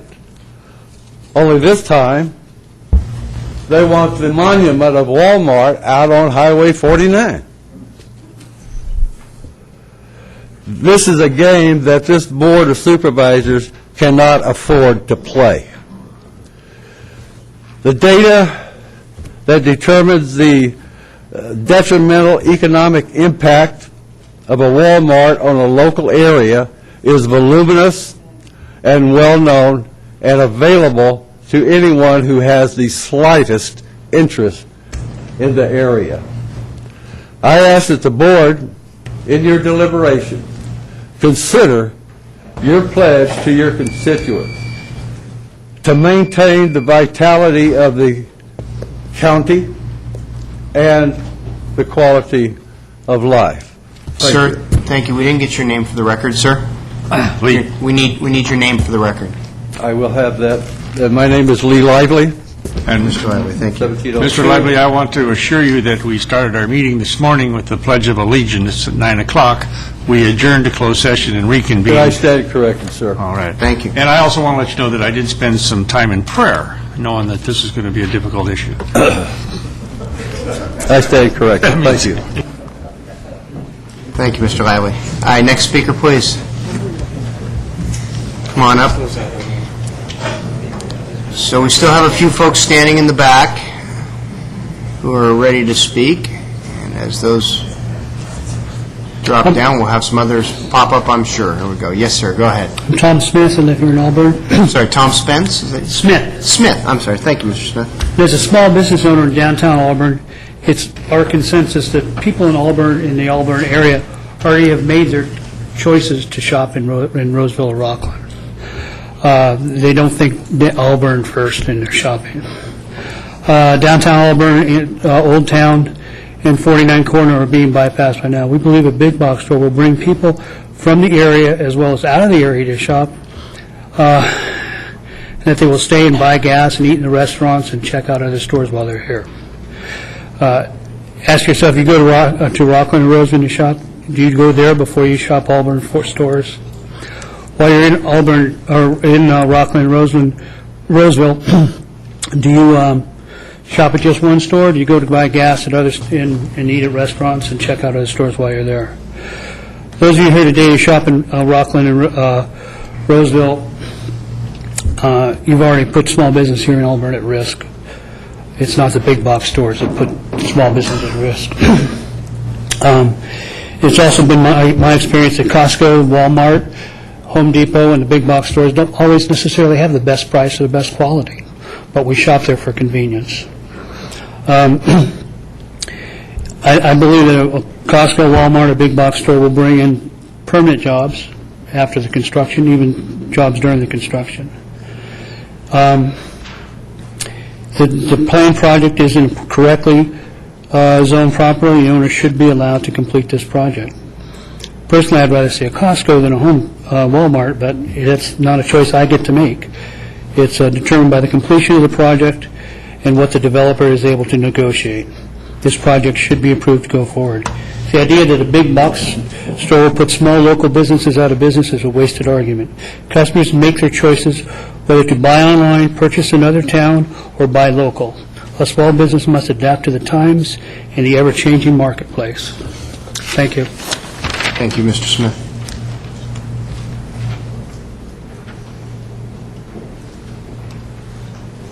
Good afternoon. Afternoon.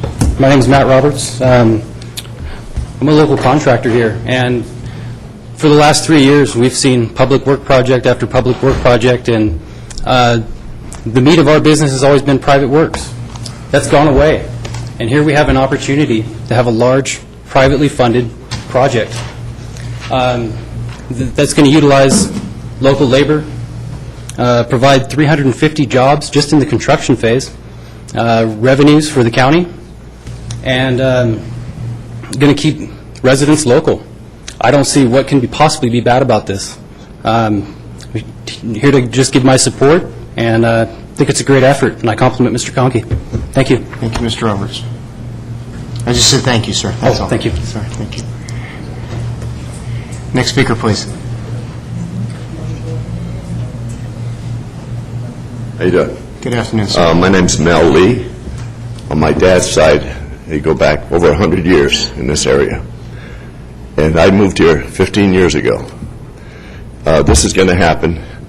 As far as asbestos, they just built the Magnuson Plaza. There was no problem there. And Home Depot's great, but if it's Costco or a Walmart, if there was a Walmart, I wouldn't have moved here. And I would never do it again, because I won't go in there. Costco's a great store. You'll have Trader Joe's. We'll probably go in there. And I think if you put a Walmart, they won't come in here. Thank you. Thank you, sir.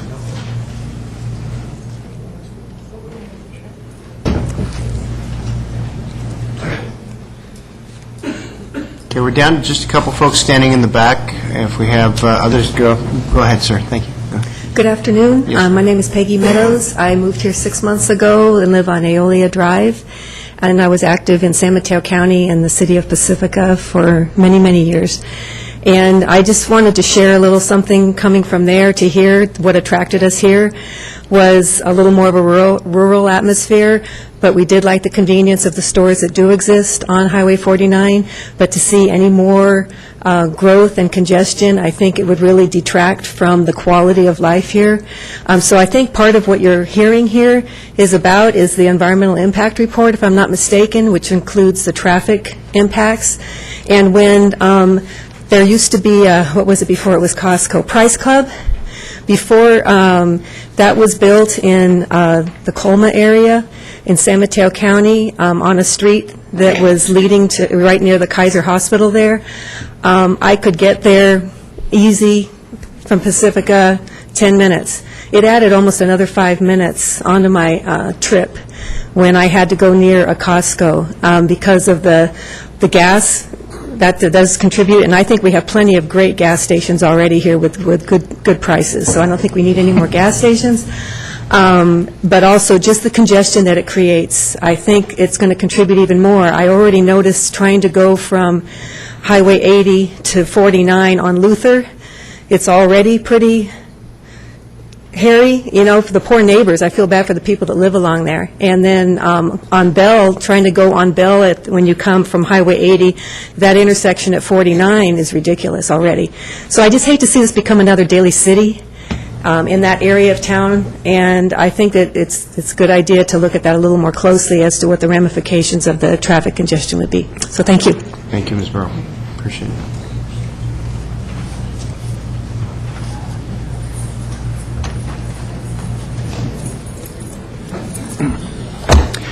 Mr. Chairman, Supervisors, Mr. Miller and Harriet, good afternoon. I'm Tom Dwelly, Nella Oil Company. You'll know me as Flyers Convenience Stores. I'm the night janitor, but I also sign the checks.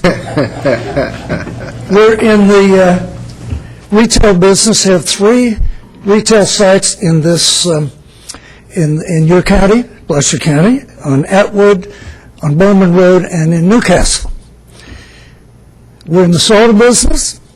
We're in ethanol. We built a plant last year down in Pixley. We do 55 million gallons a year, 170,000 a day, ethanol.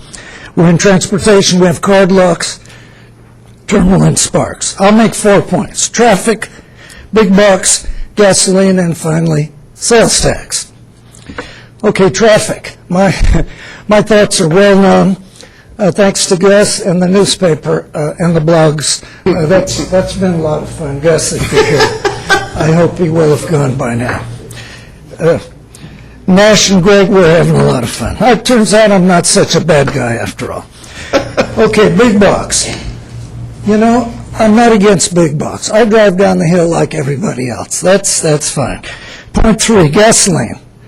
I'm very much against that. Okay, this is an important market for me. My headquarters is at the Auburn Airport, which is within the city.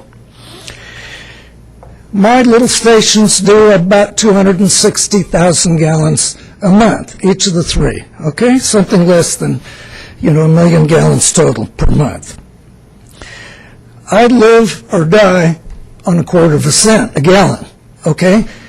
The big box, I know about Costco. I haul Costco in San Francisco and San Jose. Yesterday I hauled 6 loads out of Sparks to the big Costco in Sparks. Those are big loads. That's a triple transport, 14,000 gallons, 6 times. That's 1,800,000 gallons a year. They're not all that big.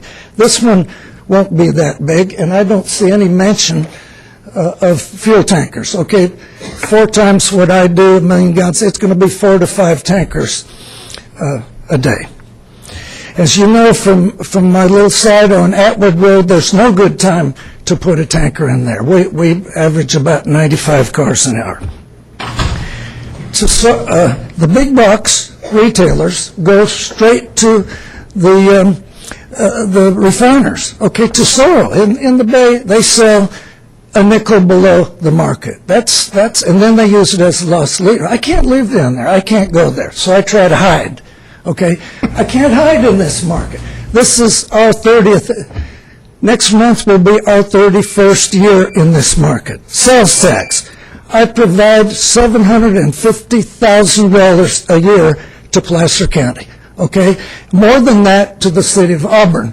15 more seconds, so if I could. More than that. That didn't happen by accident. I engineered that under the leadership of then Mayor Holmes. Under his leadership, we put that together. It works very well. That's only going to get bigger as we expand. Thank you, Mr. Chairman, and goodbye. Thank you, sir.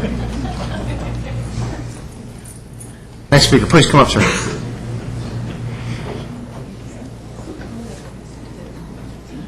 I know it's tough to follow Mr. Dwelly in anything. Yes, I want someone else to come ahead of me, yeah. Especially when he finishes with a flair like that. Yeah. Seems like I've been here before. My name is Larry Smith. I live right off Luther Road. I am not a member of the APACE group. I do get upset when I hear people trying to wrap this in capitalism. As an owner of investment properties myself, I certainly support the right of owners to develop their property. But I've always believed that development should be appropriate and contribute to the quality of life of the area, not detract from it. A store this size is not appropriate for this particular area. A mixed-use project would be much more appropriate. You know what's going to happen to the traffic and the quality of life on Luther Road and that whole area if this goes in. I walk and bicycle on Luther Road. I'm terrified when I see the school kids, because school kids don't watch out. And much more traffic, you know you're going to have a serious accident or a fatality on that street. There is another important principle here. It's not just about zoning. We have something called the general plan. You have something called the general plan, which guides development.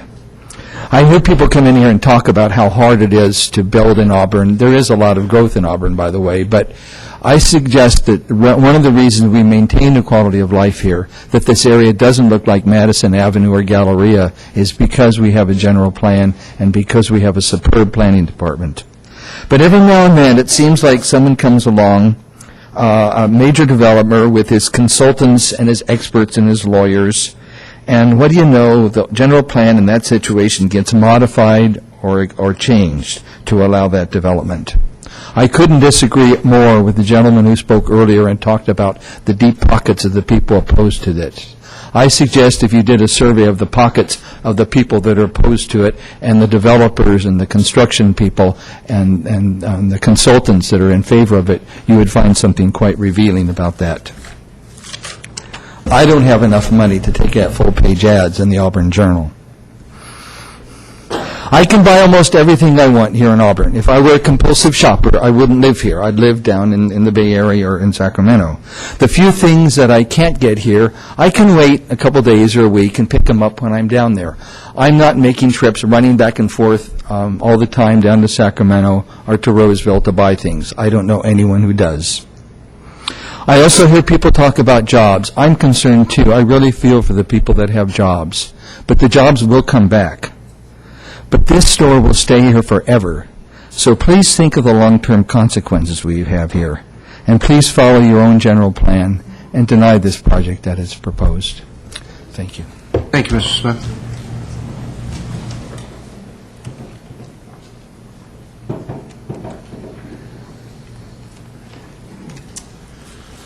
Good afternoon. My name is Hayden Stone. As a developer in this town of the Auburn Plaza and a participant in 2 other businesses in town, jobs is the key thing. Since the Auburn Plaza was developed, we're barely 40% leased, but yet we've created close to 100 new jobs in the area. And each of our tenants is advocating for this. They're excited about the opportunity to be near other businesses. And our broker most recently has told us that whatever is approved that goes in there, if it's a big box, that it will immediately attract other businesses to our center to build it out. So for that reason, we're advocating the jobs in the community are needed. Our other businesses have suffered because of the economy here, and our jobs have halved in the last 2 years, and we expect those to come back. But it's all about keeping business in Auburn, and Auburn has a right, as we've seen with Home Depot, improving and doing everything that it was supposed to do, that it said it would do, and very little of the negative. So thank you very much. Thank you, Mr. Stone. Okay. We are down to just a couple people in the back. Are there folks still sitting that are going to want to speak? Okay, I see a couple hands there. Okay. Yes, sir. My name's Gary Hess, ladies and gentlemen. I live in Meta Vista, and I've heard the comments regarding the neighborhood is going to be ruined. And I would just like to say, off of Auburn Boulevard, down in Citrus Heights, there's 2 major box stores, and they are completely surrounded by neighborhood. There's a elementary, probably a middle school, that's probably no more than 1/8 of a mile away from those box stores. That neighborhood is neat. There's not tons of traffic that's backed up. If you've been on Auburn Boulevard there, they've managed it very well. It's apparent that those people enjoy the luxury, if you will, of shopping in those stores because they're completely full. And there will be some traffic. But we're growing. You can't keep Auburn small forever. And the jobs, when you look around Auburn and Meadow Vista, there are so many buildings that are vacant. We need the jobs. We need the income in this area, in this county, and we need to move forward. Thank you, ladies and gentlemen. Thank you, Mr. Hess. Gentlemen.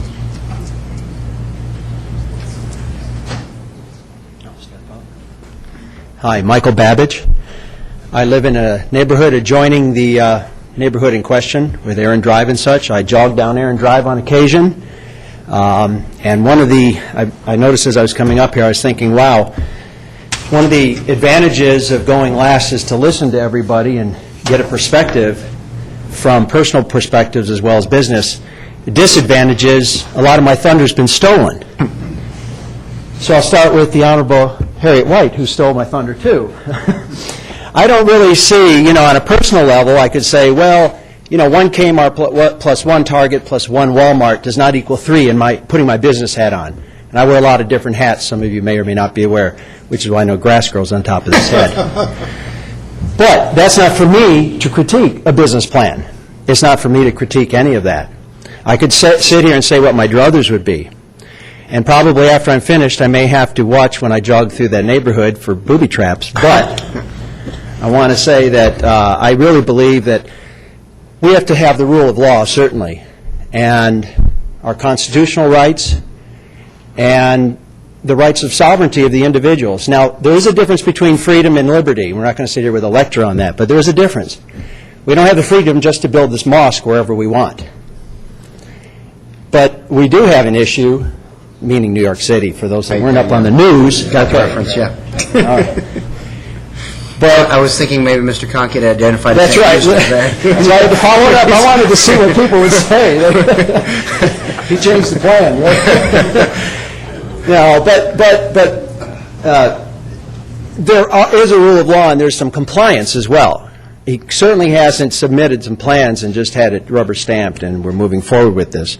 As a matter of fact, I'm more impressed with the civility that I've heard from most of the people here and the tone on both sides, in particular the neighbors. And quite honestly, and not to steal John Green's comment, but no offense to any of the lawyers here or anything, but I think the civilians, so to speak, make more of a point than what I heard earlier. Because it's almost like going to the well all the time. Let's talk about asbestos. Let's talk about this. Let's talk about that. And really, that's just a smokescreen, no pun intended. I mean, really, what is the issue? They just don't want it built. So you keep going for some legal loophole, keep going around the circle. And we just need to stop it at some point and move on. But I do want to say, with respect to the neighbors and the neighborhood, that underscores the responsibility of you all to continue with as much wisdom and caution as you can in future zonings, because we are dealing with people here that are upset for zoning issues that took place decades, and really there's a whole timeline with this. And I don't want us to start separating the threads of our sovereignty and of personal and property rights, and we don't want to go down that road. So I trust that you'll make the wise decision and support the Bohemian project. Thank you. Thank you, Mr. Babbage. More folks standing back there. So while this lady's coming forward, how many more folks do we have? I know I have these two gentlemen, they're seated. And does the lady in the back, you wish to speak as well? So are we down to those three? Four. Where did I see? I see 1, 2, 3. Okay. Go ahead, ma'am. My name is Lucretia Neal, and I've sent you all an email, so you know my opinion. I'm totally in favor of this door. I have one thing to say, and that's about the asbestos. I'm a construction inspector for Caltrans. Dust is airborne, and we have one thing that cures that. It's called a water truck. It takes care of that. Thank you. Thank you. Thank you, Ms. Neal.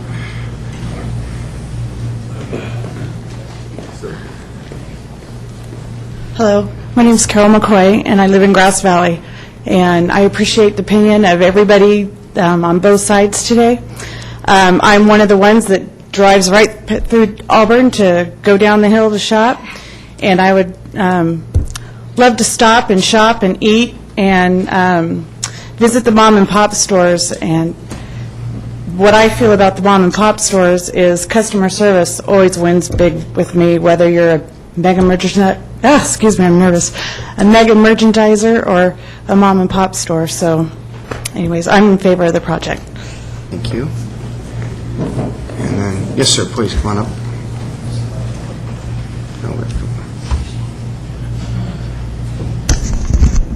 Good afternoon, folks. My name is Don Laxon. I live 200 yards from the proposed project. I don't mean to speak about the pros or cons of the project, since what I understand we're here for is to discuss the emotional impact report as opposed to the environmental impact report. If we're discussing the environmental impact report, I'd like to say that asbestos, as you can hear from my voice, is a problem. And it's a problem if it's aerialized and it doesn't go away. It spreads and it stays. Water truck will diminish it, but if you have an environmental impact report that does not address it, it's a weak and unsatisfactory environmental impact report. The other thing I'd like to talk about is traffic versus snow. And those two items are different. How are they different? When the snow stacks up too high, you have an avalanche. When the traffic backs up too far, you have gridlock. Right now, before the project even starts, we're borderline gridlock, with or without the project. Thank you. Yes, sir. And then the gentleman that was sitting right here, please. Afternoon, ladies and gentlemen of the board. 38-year resident of Placer County. My name is Ian Aiken. I live in Oak Ridge subdivision, one of the oldest, quietest neighborhoods in Placer County here. I'm concerned, and I call it the bleed-over effect. To my knowledge, I'm a walker, early morning walker, get out when it's real quiet, but you'd be surprised at the noise you can hear from quiet buildings with air conditioners and refrigerating units kicking on and off on timers constantly. But my major effect that I want to take is the subdivision just below us and adjacent to the project and up above us where I am, we only have one way out, and that's south. That's south on Canal, south on Oak Ridge. And over quietly in the last 5 years, we put up 3 stop signs on Luther to slow the traffic for no other reason.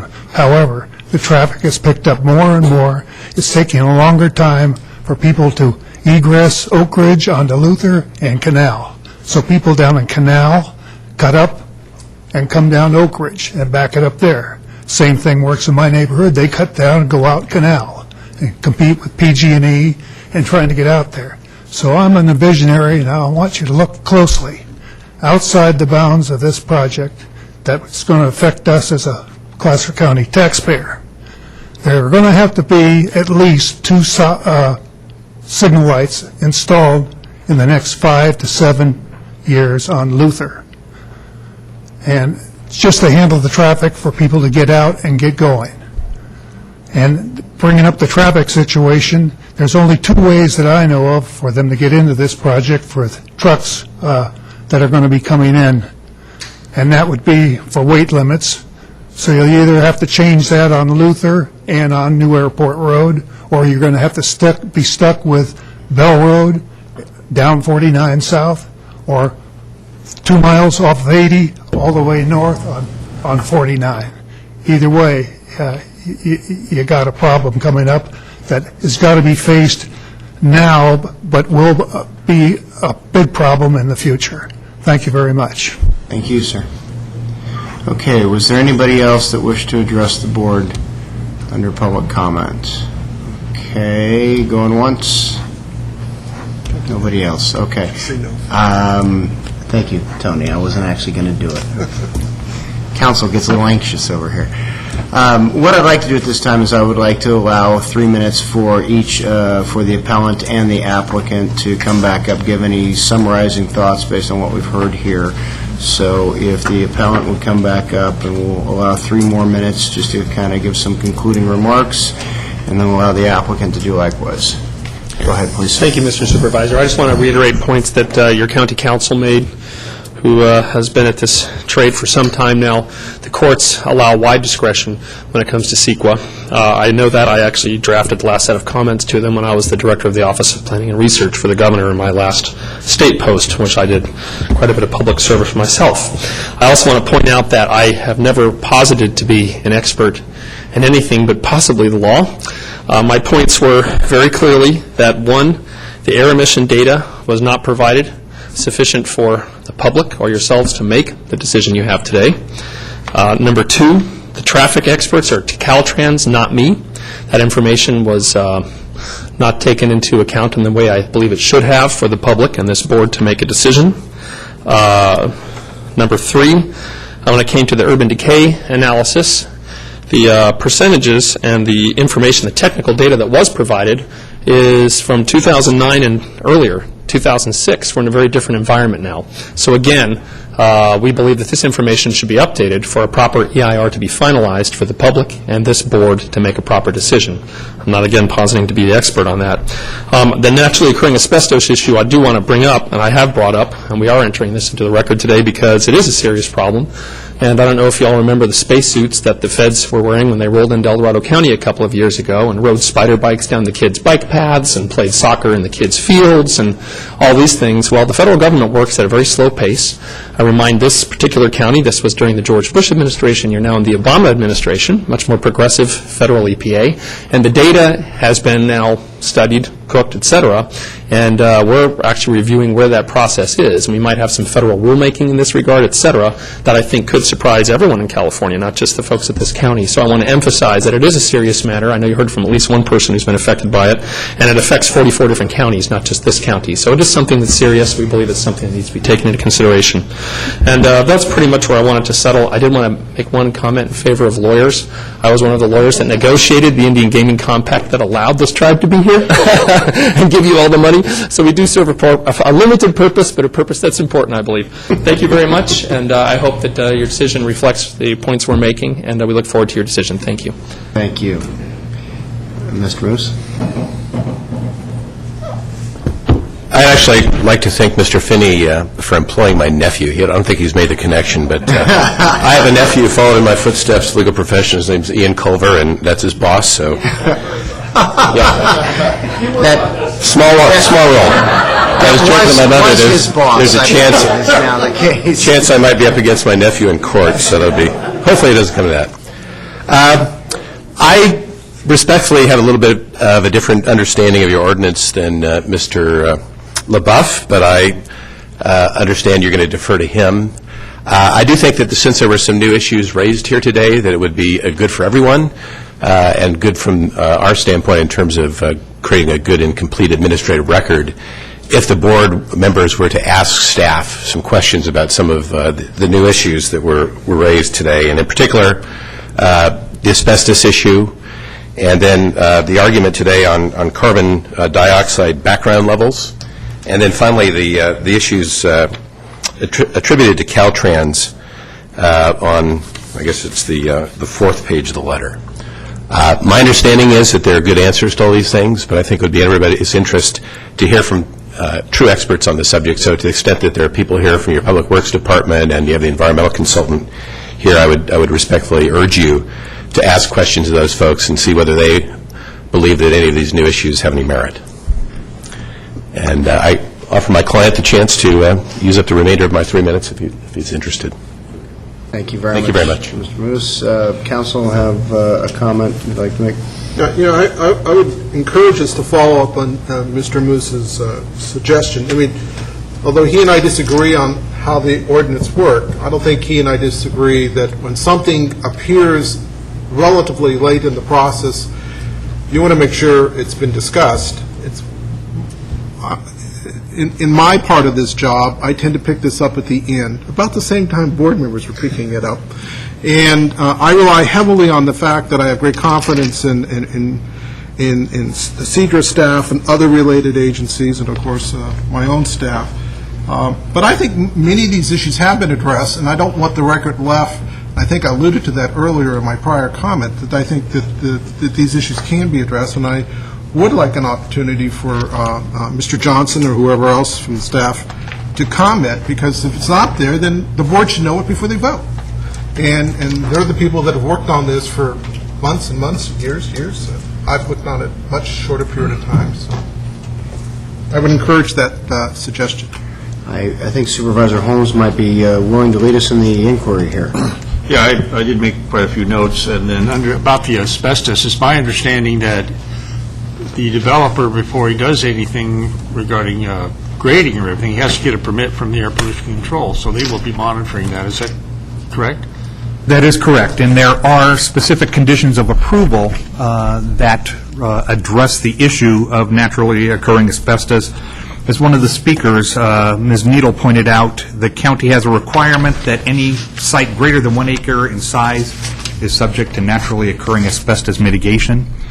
Condition 109 calls for the preparation of a dust control plan, which would address naturally occurring asbestos issues. And condition number 117 also calls for, prior to any site grading, issues that would address any fugitive dust that may be generated by the proposed project. So there are conditions of approval in the project that would address naturally occurring asbestos that may occur on this site. This is not the first building that's going to be built in North Auburn. And asbestos has been an issue all my career here, and I've been here too long, 26 years. And I remember it being significantly an issue before the Target store developed and things. We have had rules in place and done these studies for years. That's correct. And I assume this is not any different for this project than any other project that we've worked on for 15 years now. That is correct. Yeah, I just want to reference the Bel Air Shopping Center, for example. Similar landscape, and the same thing with Target. So those things were done. And I worked right across the street from Bel Air, and I don't have COPD, I don't think. But it was well, just watching them, it was well regulated. They had water trucks there all the time, and I suspect that's what will happen on this project as well. That is correct. Our Air Pollution Control District closely monitors these types of projects to be sure that they do comply with the requirements and that fugitive dust is contained. And if they don't, the project's shut down. That is correct. There was also a question from regarding the impact on the intersections on Highway 49 from, I believe, Luther clear to Dry Creek Road. Now, the developer has to pay some traffic impact fees for all of those intersections. Is that? That is correct. Okay. And Stephanie Holloway from Department of Public Works is also here. She may be able to provide additional insight. Would you like to broaden the discussion? Sure. Good afternoon. Stephanie Holloway with Department of Public Works. I just wanted to say that I've worked on this project for a couple of years, and to answer your question, there is traffic impact fees that the developer will pay for impacts that they have to intersections that are within the capital improvement program that the county maintains. For the areas where there are impacts that we don't have a project within the CIP, there is a mitigation that they pay a fair share payment to a future construction that will help mitigate. And I think there was, according to my reading, there's 6 or 7 or 8 traffic impact intersections that are going to have the impact fee. Correct. But that doesn't mean that the developer is going to improve those intersections. He's going to contribute to whatever program goes into place to improve those intersections. Correct. The only intersection that is proposed that for the developer to mitigate through construction is the intersection of Bell Road and New Airport Road. That is an intersection that we've identified that with the proposed project, the first day it opens, it has an impact, and therefore we have asked the developer to perform a Public Works project there to help improve the level of service. The remainder of those fair share and traffic impact fees are related to a cumulative effect that the project has on cumulative traffic, and therefore they pay a fee towards a capital improvement program or a future construction project. And those fees have been generated over the years, and they've been used to do the improvements on Highway 49. Correct. Okay, great. I just have one more question. Someone spoke about the camping on the site when the store, if whatever store is there is open, but that's restricted as well, according to my reading of the... The original conditions of approval that were approved by the Planning Commission included one condition that restricts, prohibits overnight camping in the parking lot, regardless of who the tenant is. Okay, that's all the questions I have. Mr. Chair, with your permission, while Ms. Holloway is still here, I think it would be appropriate for her to respond to the issues associated with the Caltrans letters that have been received for this project. Thank you. Thank you again. Yeah, I've been asked to basically address the claim by Mr. Finney about the Caltrans comments that the county allegedly ignored. I just want to be very clear that those comments were not ignored.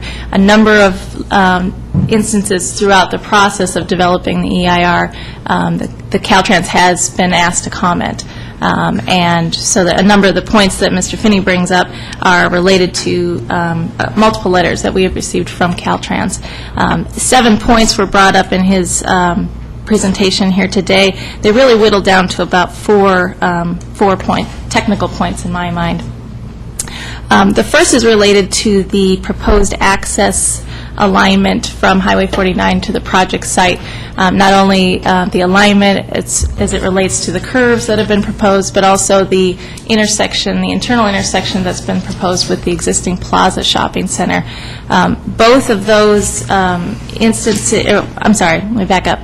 The roadway design does meet Caltrans Highway Design Manual standards related to the proposed design speed that's anticipated along that road. So the curves, although they may look dramatic, we assure you that they are designed to a Caltrans standard on that project.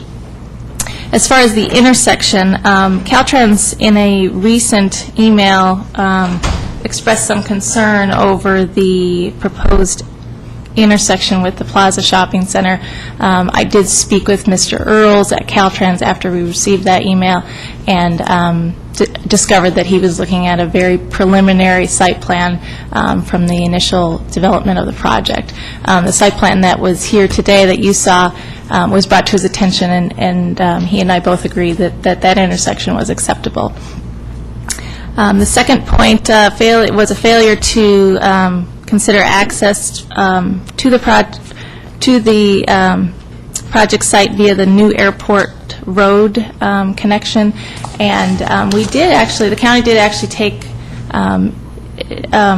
into contract with a local traffic engineer a number of years ago to perform a feasibility analysis of a connection from the project site to the new airport road. That was deemed at that time to be infeasible. So I just wanted to reassure you that that had been done a number of years ago. We did reread that and look at that analysis with preparation of this EIR. The third point that he brings up relates to the LOS, or the level of service standards, E and F. Level of service standards are set within the Auburn-Bowman Community Plan. That community plan was adopted in 1994. E and F are acceptable levels of service within that plan along Highway 49 in a number of different locations. So those level of service standards are coming directly out of the Auburn-Bowman Community Plan in the transportation circulation element. And then lastly, he brings up the concern for the need for a dual southbound left turn lane on Highway 49 at the Hulbert Retail Drive access. Now, this point was brought up in the preliminary development of this project when we were initially scoping the traffic study for this project. Staff did determine that there may be a need for this type of facility in this location, which would affect development of the on-site improvements. We met with Caltrans, we discussed the issue at that point, and based on that meeting, we went forward with the understanding that Caltrans was not concerned about the need for a dual southbound left turn lane due to the operation of the signal, the current operation of the signal and the coordinated signal system that they were running on Highway 49. We took that information forward and prepared the EIR based on that meeting and that information at that time that we had received from Caltrans. The most recent email that we did receive from Caltrans does express their concern, but we wanted to reassure you that we did look into that issue when we initially scoped the project. So, is there any questions? Questions of staff on that? Yes, Supervisor Montgomery. I just had a question. When you say that Caltrans did express their concern about a dual left turn lane, what does that mean? In a recent email, they had done a reanalysis of the project, looked at the numbers that were generated in the traffic impact report, and they actually performed a technical, what we call a synchro analysis, where it simulates traffic on Highway 49, arrival rates, and signal coordination, signal timing. And they felt in the most recent hour that there may be the need for a dual southbound left turn lane. And what does that mean for our environmental document? What does that mean for our environmental document? There is a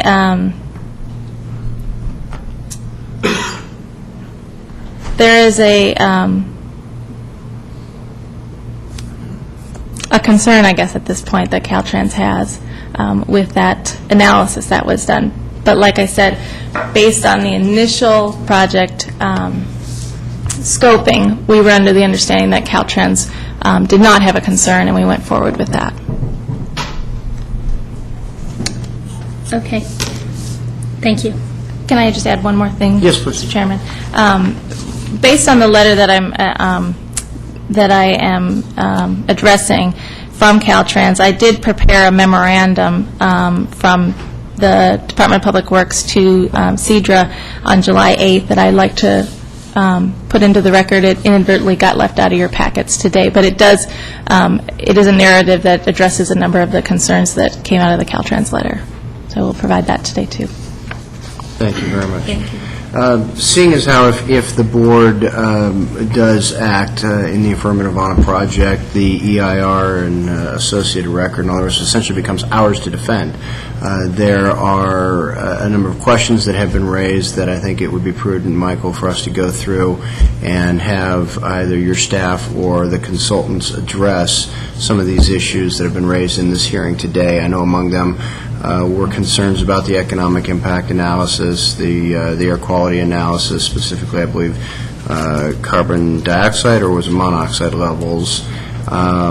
So what I'm asking is between yourself and Mr. Finley, I would just like a complete discussion, and whomever you need to draw in, a complete discussion of these issues as we have already prepared the record. Thank you, Mr. Chair. I would like to start with Mr. Yusho Chang from the Air Pollution Control District, who will discuss the carbon dioxide background levels, the issues that have been raised. Please. And if you would, please, your name and title for the record. Sure. Good afternoon. My name is Yusho Chen, YUSHUO, last name Chen, CHNG. I'm the senior planner from the Placer County Air Pollution Control District and supervising the monitoring and the planning section. And here I just want to provide, based on our technical perspective, to see how the CO carbon dioxide impact in the intersection and how associated with this project. The first thing I want to mention here is the emission is not equal to the concentration.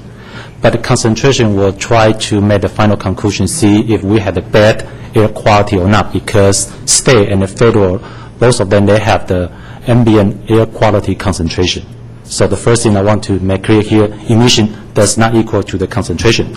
But they are associated to each other, because you have higher emission, then you probably have the higher concentration. Then that concentration will use to compare the state or federal standard to determine if your air quality is bad or still good.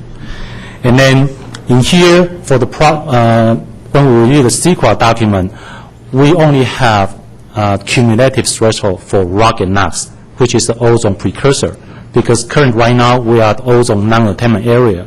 So that's why we typically focus on what the possible impact could be coming from the ozone concentration in the air. That's why we have the cumulative impact threshold for the rock and NOx emission. But we don't have the CO cumulative threshold in the CEQA review. But we do have the project level, which is that previously that the attorney mentioned there 550 pounds per day. That's our project level threshold for the CO concentration, typically only coming from this proposed project. So as say that, you can say it is the new emission into this area, because before you don't have this project here, so therefore you don't generate those CO emission. But right now you propose and you are going to build out this project in here, so therefore you have the new CO emission from this project. And that's the first thing there. And then because of the ozone is a secondary particle, secondary pollutant, that's why rock and NOx is usually used to determine if that the ozone impact will be significant or not. But CO is different. CO is the direct, they call the primary pollutant, which is direct coming from the source. For example, vehicle pipeline. So therefore, the CO is easy. You can use the model to analyze what kind of concentration could be in the air when you have this emission in this area. And that's how that in the project draft EIR, you see they run the model called the Caroline 4, try to estimate in the worst intersection based on the delay second and how that the CO impact could be happen in that intersection. CO emission will coming from the vehicle idling. If you have the vehicle idling there, you will create more CO emission there because your combustion process incomplete. So you have more CO emission rather than the CO2. So that's why the delay level in the section is our concern. We try to know if the project emission, CO emission will jeopardize this area, still continue attending state and the federal standard. So that's the second point here. And based on our review for the project, the draft EIR traffic study table 8-8 identify only one intersection, which is the Bell Road and the New Airport Road. That intersection, the LOS, level of service level, is E, which is mean the delay second was between 55 seconds to 80 seconds. So therefore, because we see that the LOS level is worse than D, therefore we require the project need to do analysis to see in at last intersection, based on this delay seconds, based on that the idle emission from the vehicle, what the concentration will be. That will be the existing plus the project. So, and based on that, the table in the draft table 9-8, and they show that the KL9 result, which is the 3.6 parts per million, and that's the data, that's the concentration, including the existing plus the project. And then at the same time, for the 1 hour standard from the state, which is a 20 parts per million, and the federal is 35 parts per million. So based on this comparison, you can see in that intersection, which is the worst intersection resulting from the project traffic impact, and that the CO concentration, which is 3.6 parts per million, still below state and the federal ambient concentration standard. That's why we feel it's still good, because that the project, that the traffic impact from the project will not jeopardize this area continue attending the state and the federal standard, although you see that delay second increase. So concentration, before, I remember in that table, they said existing 3.3. Then when you plus the project, it's 3.6. So that's about the 0.3 parts per million increase for the CO concentration. But the conclusion will be still below the federal and state standard, so therefore that impact will be less than significant. That's the clarification here. So therefore, based on our review, the total emission, because as the applicant stated before, the total emission based on the daily trip generation, how many trips you will generate from this project. Since that the no canal street alternative does not change any design for this project, so therefore the total emission wouldn't change anything. But then the CO impact in the intersection, because they move the traffic from the canal street to the primary access. So therefore, they increase the traffic delay from 7.3, I don't know if I remember right, but it's just like within 10-second delay. So based on that tail line 4 analysis for the Bell Road and New Airport Road, which is delay second between 55 to 80 seconds, under this condition, that the CO concentration is still below the state and the federal standard. So we feel comfortable to say that the primary access, even the increase is still a little bit above the delay second, but that the concentration was still below the federal and the state standard. So therefore, that impact can be still the less than significant. That's our review for the project CO impact. Any question for them? Yes, sir. Council has a question. And I think I want to make sure that I understand for the record that the analysis you just went through was relied upon actual data that was collected for this project. It wasn't just conclusions and conjectures. Yes. Thank you. Thank you. Thank you very much. Mr. Chair, I'd like to ask that Kamish Vadula, traffic consultant with Omni Means, come up and provide additional comments as relates to traffic at the intersection of Highway 49 and Holbert Way.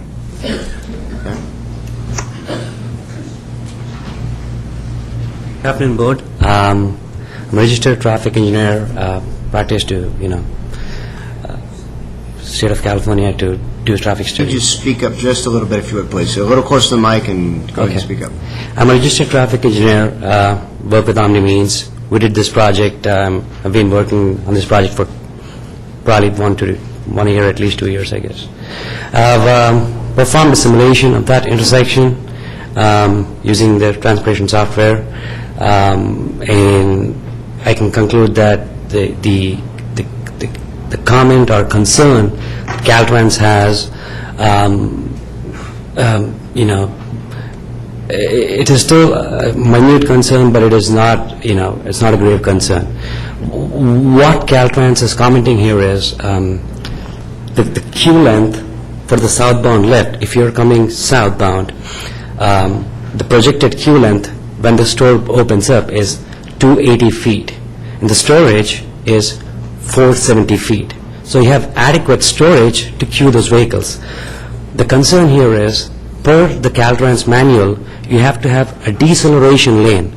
Means you're coming on southbound 49, you need to go into that southbound lane, you want to slow down before, you go into that lane. So that distance is about 300 feet required. So the 300 plus the 280Q is 570, which exceeds the 470 provided. This was brought by Stephanie Holloway to my attention in the beginning of the project. And then subsequently, like she alluded to, we met with Caltrans, and what they referred was, because the left turn at the southbound will take place first, so by the time you're coming from Kemper Road and you want to get into the project, even before the traffic arrives at this intersection, the left turn queue would have cleared up. So as to say, there is not requirement for that diesel lane. And this simulation kind of shows you how the queue clears up, if, for the record. Yes, if you would please submit it to the clerk, and we'll make that as part of the record. Thank you very much. And I hope I answered the question. Any questions? I see none. Thank you very much for your time. Thank you. And one more thing, the dual left turn lanes are not mandated. They could be considered if the volume exceeds 300 vehicles. And in this project instance, it is 328. So they're kind of in the ballpark. So thank you. Thank you. Thank you, Mr. Chair. In conclusion, there were also some comments regarding urban decay. From staff's perspective, we have listened to these issues that have been raised, and there is nothing new that has been entered into testimony today that has not already been addressed and adequately covered in the documents that are before you today. The analysis that was prepared for this project looked at all of the potential impacts that may be created, and conditions of approval were identified that would reduce the impacts associated with the project. There were some comments made that some county departments and/or responsible agencies may not have participated in this review of this project. It's important to note that all county departments and responsible agencies have been actively involved in the review and the preparation of conditions of approval for this project. Staff remains available to respond to any questions or comments you may have. Okay. Just for clarification, that's the fire department, which would be CAL FIRE. That would be also the Sheriff's Department, Environmental Health, all of the various county departments. PCWA? PCWA. Okay, thank you. All right, Supervisor Ruckel? If we're done with the questions, I would just... I don't know if we're necessarily done with questions. Board members have any other questions of staff at this point? Supervisor Montgomery? Yeah, I just want to get some real clarity on a few of these things. On the asbestos, it's my understanding, and I don't know if Angel wants to come forward for this or whoever, but my understanding on the asbestos is if the APCD determines that there is asbestos there, we have specific requirements for fugitive dust control that will be implemented, correct? Yes, that is correct. Okay. There was also, not specifically today, but there was also a concern that was raised to me privately that I wanted to clarify as well, which is regarding the gas pumps and the fact that currently they're shown as, I believe, significant and unmitigatable. I've just lost my ability to speak English, I'm sorry. Significant and unmitigatable. My understanding is they have that status right now because before the APCD will permit those, the project proponent will be required to do an additional study, and based upon that additional study, they will either be permitted or not be permitted if they don't meet the APCD requirements. Let me elaborate a bit more. And just for the record, Angel Rinker with Placer County Air Pollution Control District. All right, so the conclusion that you're speaking to on page 923 of the draft environmental document did make a statement that the impacts related to the proposed fueling station could be potentially significant if a health risk assessment was not provided to the Placer County Air Pollution Control District for our review. And if I can explain just real quick what that process would entail. First, as a responsible agency, the district reviews the environmental impact report to assure that any potential significant impacts that could result from the gas station facility have been adequately addressed in the EIR, and our opinion is that that is the case. The gasoline station would be required to obtain an authority to construct permit. This permit would be subject to the district's new source review requirements. And those requirements limit the amount of emissions that would be released from the gas station. And here, for a gasoline station, the emission of concern would be BROG. The district's new source review requirements limit the facility stationary source emissions to 10 tons per year. This equals 55 pounds per day. And the permit would also be subject to the district's risk threshold of 10 in a million to limit the amount of toxic air contaminants. The preliminary T-screen analysis that was prepared for the project that you would find in the draft EIR did determine that the fueling station could have a throughput of 9 million gallons of gasoline, which would result in a risk below 10 in a million. According to this potential maximum allowable throughput, the gas station-related ROG emissions were estimated at 31 pounds per day, and this would not exceed the limits as established by the new source review requirements. The district will require a health risk assessment prior to the approval of the authority to construct permit. That health risk assessment will include modeling analysis to determine the exposure concentration by distance and demonstrate that that risk exposure would not exceed 10 in a million. So based on the preliminary analysis that was provided in the EIR, or the draft EIR, the district anticipates that this throughput allowance to be around 9 million gallons per year, or 9.6 million gallons per year. And so these would be the requirements that would be looked at the time that the health risk assessment would be submitted to the district. I think that the analysis that was prepared for the draft EIR clearly demonstrates that this project will meet those thresholds. Thank you. Let me just, if you don't mind, Chairman, you'll quickly go through this and just make sure there's no other technical or clarifying questions that I have. Are your questions still for Angel? No. Okay. I think I have my Air Pollution Control District questions answered. Thank you, Angel. Thank you.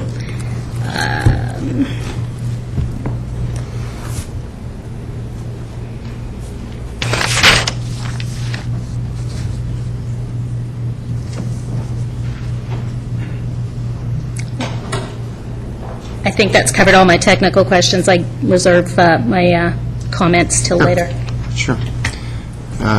Okay, seeing no other questions, comments, preference of the board at this point on this project. Supervisor Rockholm. No questions. Okay. Go ahead. Make your comments. If I could go back in time, it'd be kind of interesting. In 1964, we saw a picture of Calida, which at that time I actually worked there.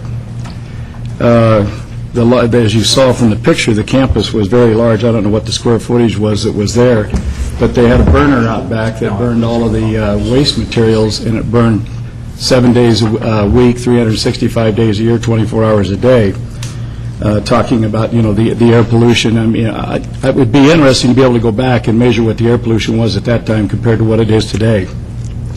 Having been raised in Nevada County or Grass Valley, all of my working life I've had to work outside Grass Valley because they have been reluctant to put jobs or job centers up there so actually people could actually work in Grass Valley. There's a few businesses up there now, but it's still pretty small. It would be my contention that a lot of the traffic that we see on Highway 49 and the congestion comes out of Nevada County on a daily basis. When we leave here tonight, we'll probably be facing the traffic going back to Nevada County. And that's because of lack of shopping choices up there in Nevada County, because there's just nothing, there's no place to shop. The gridlock situation, Highway 49, for as long as I can remember, even when I was a police officer and had to make trips up to the jail, Highway 49 has always been a problem. And during my tenure on the Roseville City Council, I was on TRPA for a while, and that's when they were discussing to make the cut over to Highway 80, and Luther Road was one of the ideas to use, and it didn't end up working out. So Highway 49 has always been a problem. In retrospect, again, going back in time, If we'd had a couple of cutovers, it would have been easier for the Highway 49 traffic to get to 80. Highway 49 itself might not have been so bad. In my earlier years, I worked for beverage companies, and I delivered wholesale beer and wine and soda to local markets. Luther Road at that time, back in the late 60s, that was our cut-through from coming over, we called it Train Village, over where Lula Bonnie's and that area is. You'd deliver over there, but then you'd shoot across Luther Road to get back to our warehouse on Highway 49. So Luther Road has always been a problem, and I think the only solution that you could ever fix traffic on Luther Road is to widen it, and I think that neighbors would more than likely be resistant to that.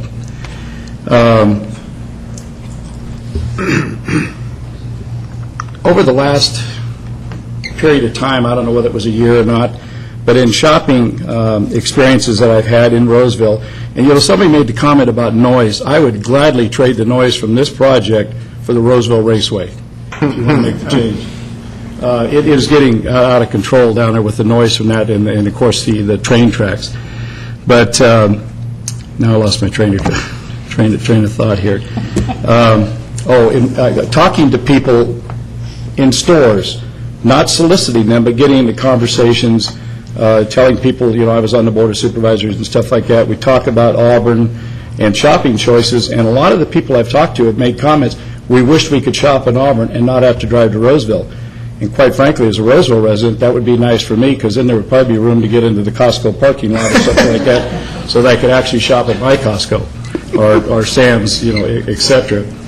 But these arguments, they're substantial to neighborhoods. Now, I live adjacent to the Fountains Project in Roseville. If you've ever been to that project, it's considerably, on a whole, a lot bigger than 155,000 square feet. And it's quite noisy, and it's quite a lot of traffic. But as far as where I live, I've got more noise from the train tracks and the raceway than I ever did from the project, and there's no cut-throughs through Diamond Oaks, so to speak. Anyway, the point I'm trying to get to is Mr. McConkey owns the property. I worked there in 1964, and this thing is sat vacant for so many years, I can't remember the last time there was something on it. Talking about urban decay, that's decay to me, sitting there doing nothing when it could actually be generating jobs, sales tax, and the kind of things that actually would make Auburn, I think, a better place. Yeah, there's going to be some give and take here, but I think overall it's going to be a good project for the right location on the right highway. Can we fix the highway over time? I don't know. It would be nice to be able to say we could fix the traffic on 49, but whether this project goes in or not, it would be my contention that the traffic patterns on Highway 49 aren't going to be significantly any different with or without this project. So I'm in favor of this project. I think that the I's have been dotted, the T's have been crossed, and Mr. McConkey has jumped through enough hoops, and I think we ought to give him a chance to build a decent project that will actually benefit all of us. Thank you. Supervisor Holmes, you have some thoughts?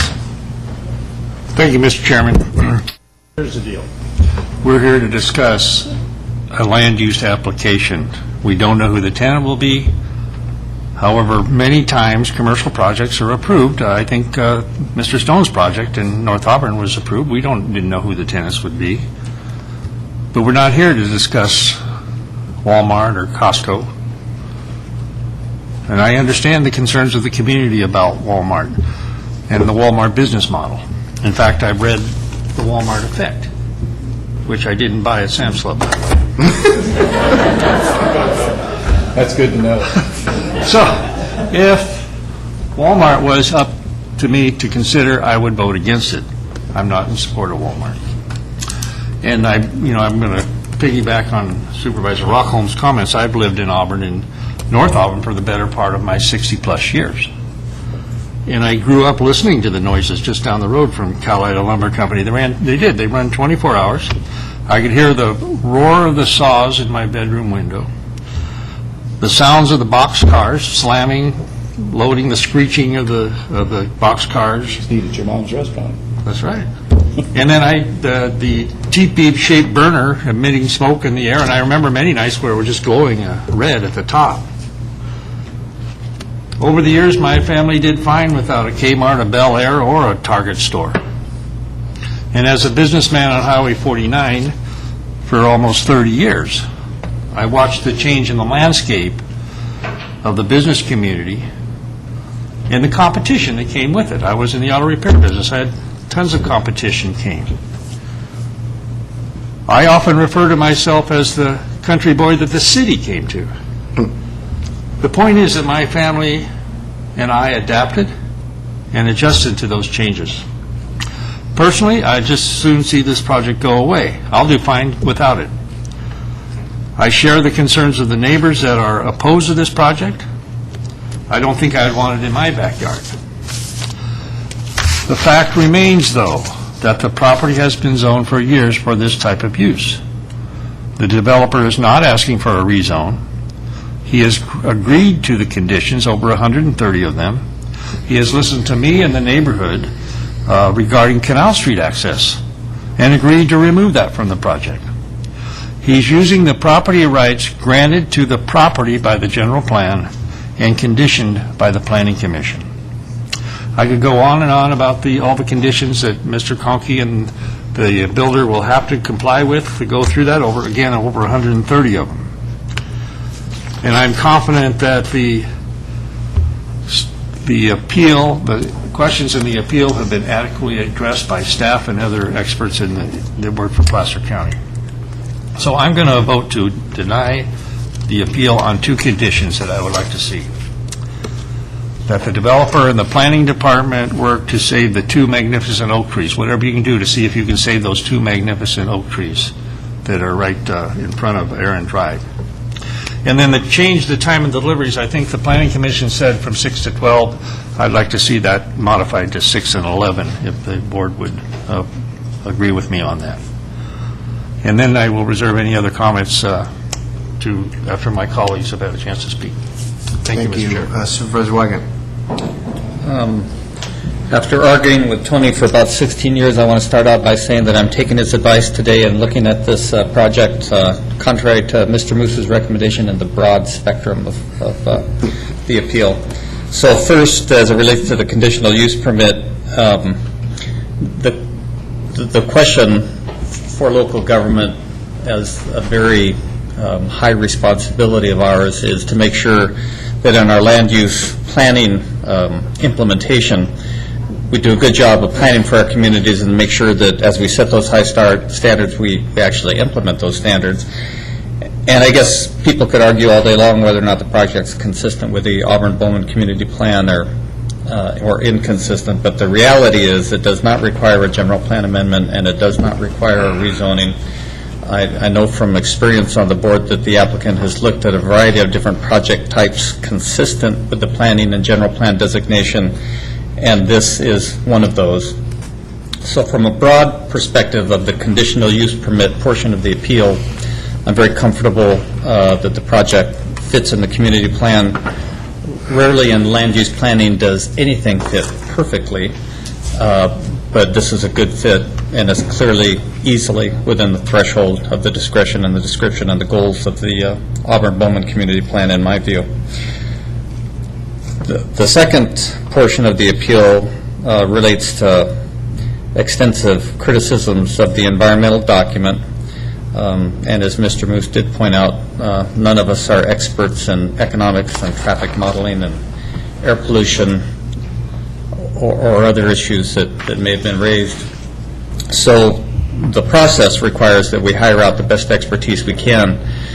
And after 16 years on the Board of Supervisors, we've done that a lot, and our environmental review work has been challenged a lot because, unfortunately, that can be a part of the process, which sadly costs the taxpayers a huge amounts of money, sometimes when people don't agree with the votes of the Planning Commission or the Board of Supervisors.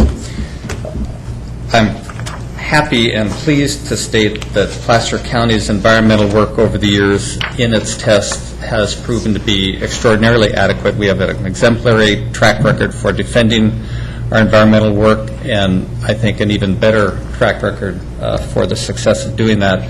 So I'm confident that in this work we met those same standards, and I'm going to rely on that expertise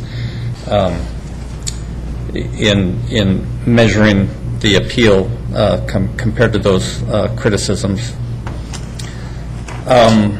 And lastly, I just want to say that I was racking my brain all afternoon to try to remember what's left of my brain cells, the name Tal Finney, and it goes all the way back a bazillion years to the casino work, where we actually all did some extraordinary work also, I think. So I hope my comments don't upset you such that you take it out on Mr. Moose's nephew, because I have a high regard for both of you. Supervisor Montgomery.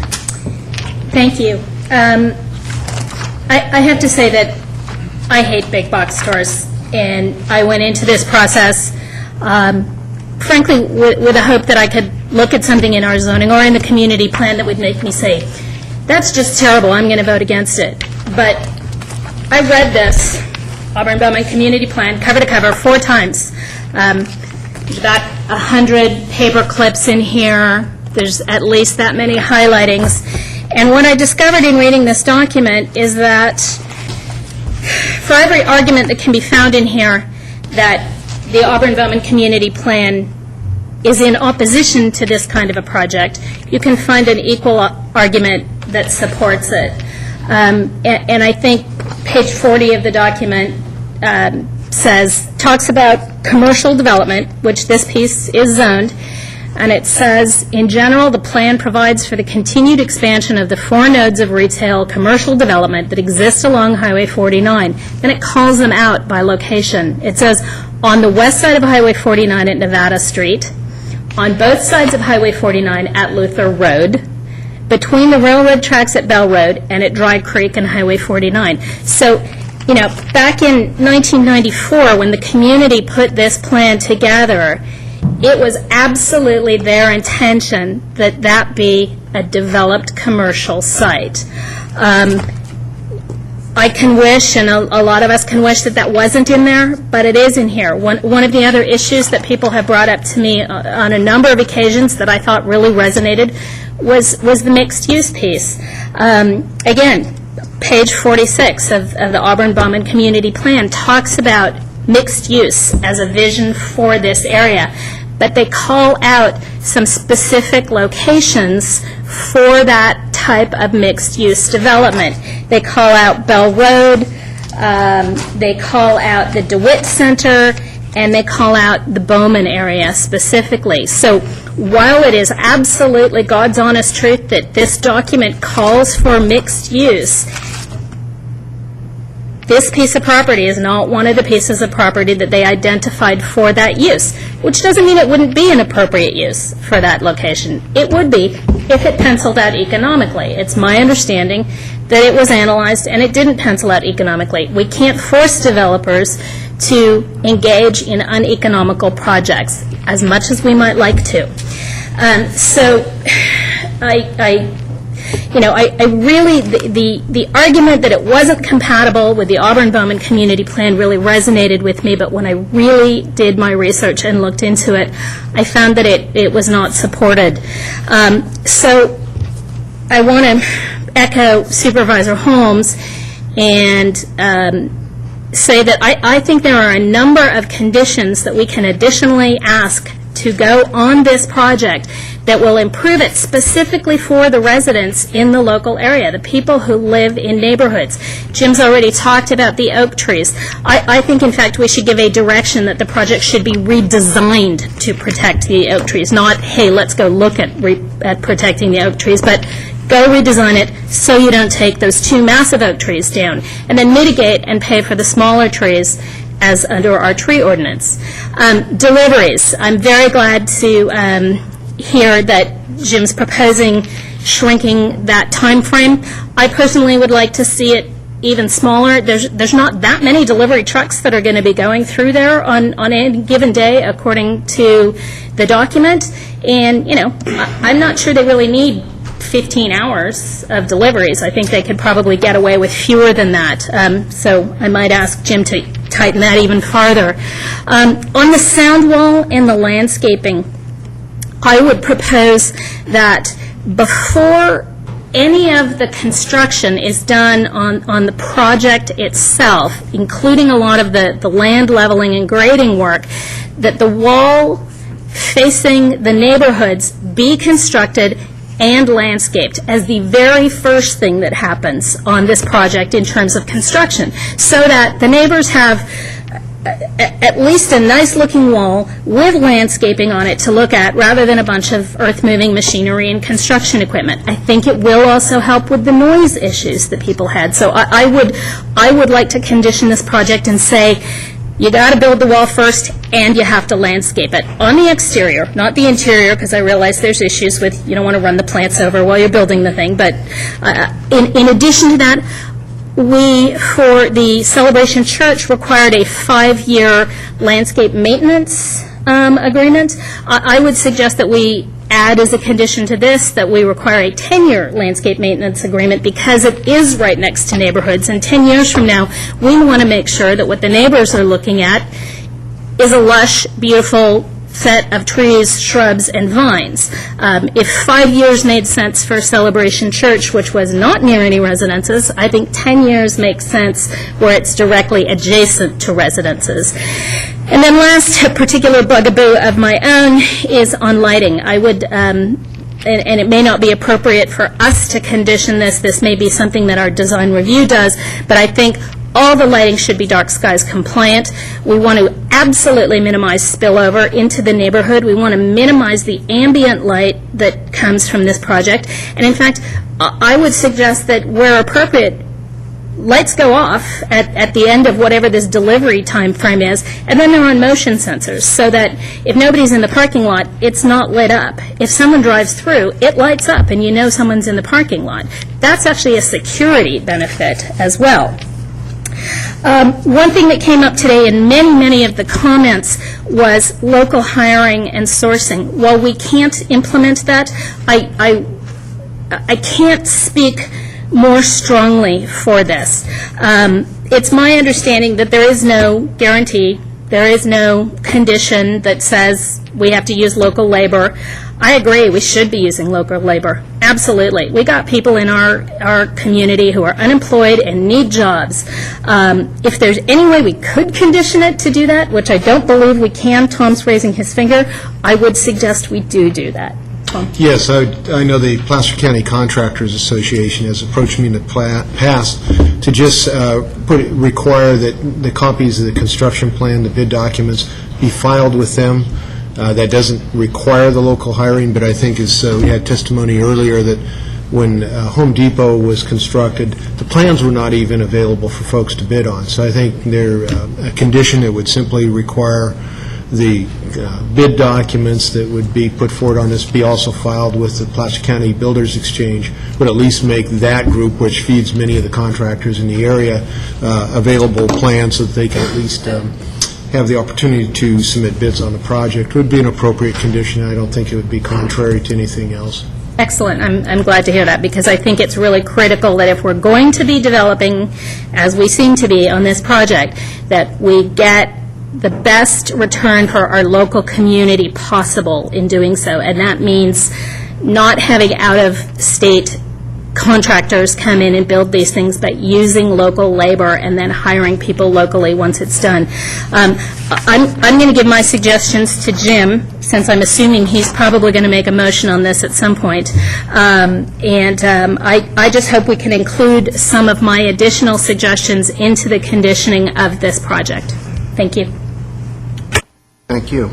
I have nothing to add at this point, so I will defer to Supervisor Holmes. Well, regarding the delivery time, I don't want to change that from 11 p.m. You want delivery times when there's not peak business. You want trucks to get in there when there's not a lot of traffic and a lot of people in the store. And you see this coming in every morning when I come down Atwood Road. You see trucks backed up waiting to deliver to Pacific Industries there. I can't remember what Diamond Pacific. We see it on Nevada Street when Isley's is opening. There's trucks waiting to unload. Mr. Dwelly has the same problem getting trucks into his business. So I wouldn't want to constrict it to as late as 9 o'clock. I'd rather have it go to 11 p.m. Is that something that you could agree with? Supervisor Holmes, I've listened to these conditions, so I need some input here. Sir, I'm sorry, for the record, your name is? Jim Conkey, Roseville, California. Thank you. I might have not quite got all of them, but the 6 to 11, I think we can agree to that. Okay, and you're exactly right. The trucks come all during the day, but they try to avoid peak hours so there's no conflict with the customers, and they're very adamant about that. It would kill the project. So I don't want to agree to any condition that I think that might happen. As to the local contractors, I've already agreed that they're going to get plans and specs, and that would be part of any agreement with any tenant I put in there. So that's already been discussed with them, and they're aware of that. And you're right, you can't guarantee anybody. Everybody gets to bid it, though, and so that's the best I can do. As for putting the wall up first, it's not going to work on the construction side right away. We'll put it up as soon as we can, but we have to underground Fiddler Green Canal right there, and that's the first thing we have to do. And so there won't be, you can't put the wall up, and there's a lot of grading, there's a lot of fall on this property, 65 feet, so there's a lot of dirt I got to take off of there, so I can't put the wall up until a lot of work's been done. As soon as we can, the wall and landscaping will go up, but it's a scheduling situation on the construction because of the grading and because of the undergrounding of Fiddler Green Canal, and that's a problem. That was not a bad idea. I liked it, but but we'll comply with it as soon as we can. But that's the best I can do on that. As for the oak trees, we already agreed with the Planning Commission on what we would do with the oak trees. The problem is that's right where the truck delivery is. Those trees sit there. There are 2 trees. They're beautiful. I'd love to save them, but I'll be honest with you, I've looked at it because I always knew this would be an issue, and I'm into it too, believe it or not. We always have saved trees, or at least we plant them. And there's just no way I can save those trees, okay? I don't think it's possible, and still they're standing right in the way of where the trucks are going to be. And that's been the problem with that. I said I'd look at it again. I can, but I'm not hopeful, okay? So I don't feel I'll do the best I can again once we get one of the tenants or both to the table and say, what can we do, what were you guys willing to do? But unfortunately, trying to keep the noise away and all the other issues, the trees are one of those where we're going to have to pay the mitigation fee, but we're planting hundreds of trees on that site. And I think the bottom line, I'll do the best I can there, but there's no guarantee. Okay? But I'm committed to it. I've already agreed to that with the Planning Commission, and we will follow up on that. Is there another condition I missed? Well, I just want to make sure that you work as best you can with our planning department. Yeah. Well, no, absolutely. Jim, I've been here for 30 years. Yeah. I've built a lot of projects. I'm a contractor. I work hard with the staff, and I think they know that. I've been as cooperative as I can be. I again, try to work this thing out the best we can. And I want to really thank Supervisor Jennifer, Montgomery. Yeah. Thank you for reading that plan, by the way. Oh, really? I mean, it's quite an eye-opener, isn't it? And you've heard person after person come up here and say, oh, yeah, he did. Well, look at Policy S. And you're right. This property was specifically for a large retail user. This specifically in the Auburn-Bowman Community Plan. And under Policy S, if you look at that, they want a retail project built on this property, exactly what I'm proposing, so people don't have to drive down to Roseville and Rockland. That was back in '94. It's specific. So I really appreciate the fact that you did that. I was shocked. So, again, that was wonderful. So it's good to know I can still show up. Yeah, you did good. So regarding the lighting, that's been addressed? Well, the lighting's been addressed. There's no spillover. Yeah. We work together with staff. We spent a lot of time on that, so there's no spillover. The sound walls are up. The landscaping's major.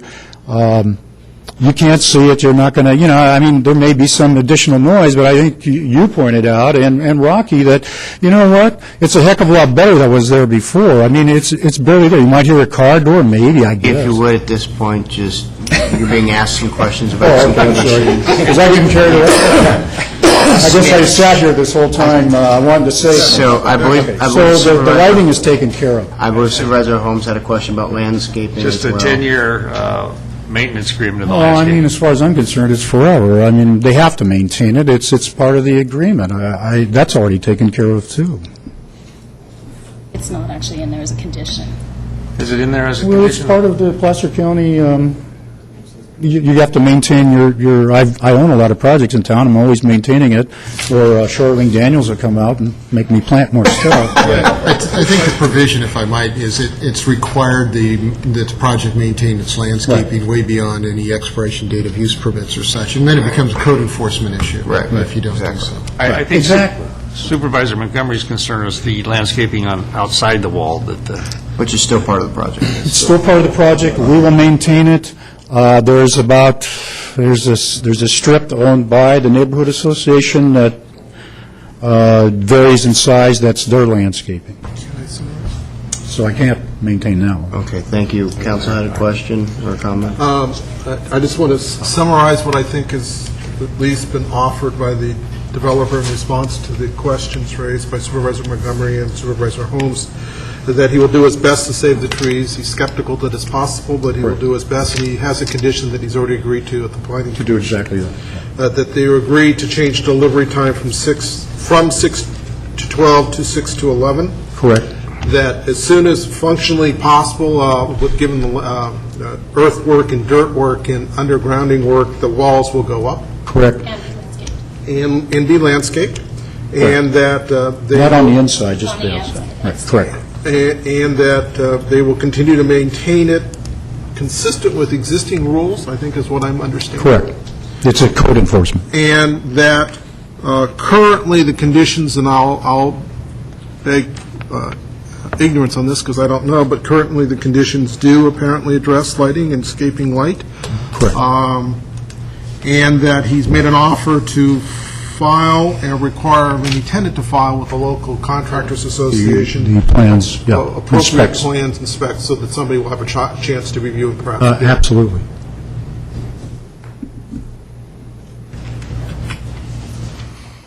Supervisor Weigand, you have a question or comment? Just one comment for all of us that might help. Having been around so long, the emphasis and seeing the development of our tree ordinance, and Kirk, you probably remember, so the emphasis of our tree ordinance is in fact not to preserve individual trees, because if they're majestic, they're probably at the end of their life.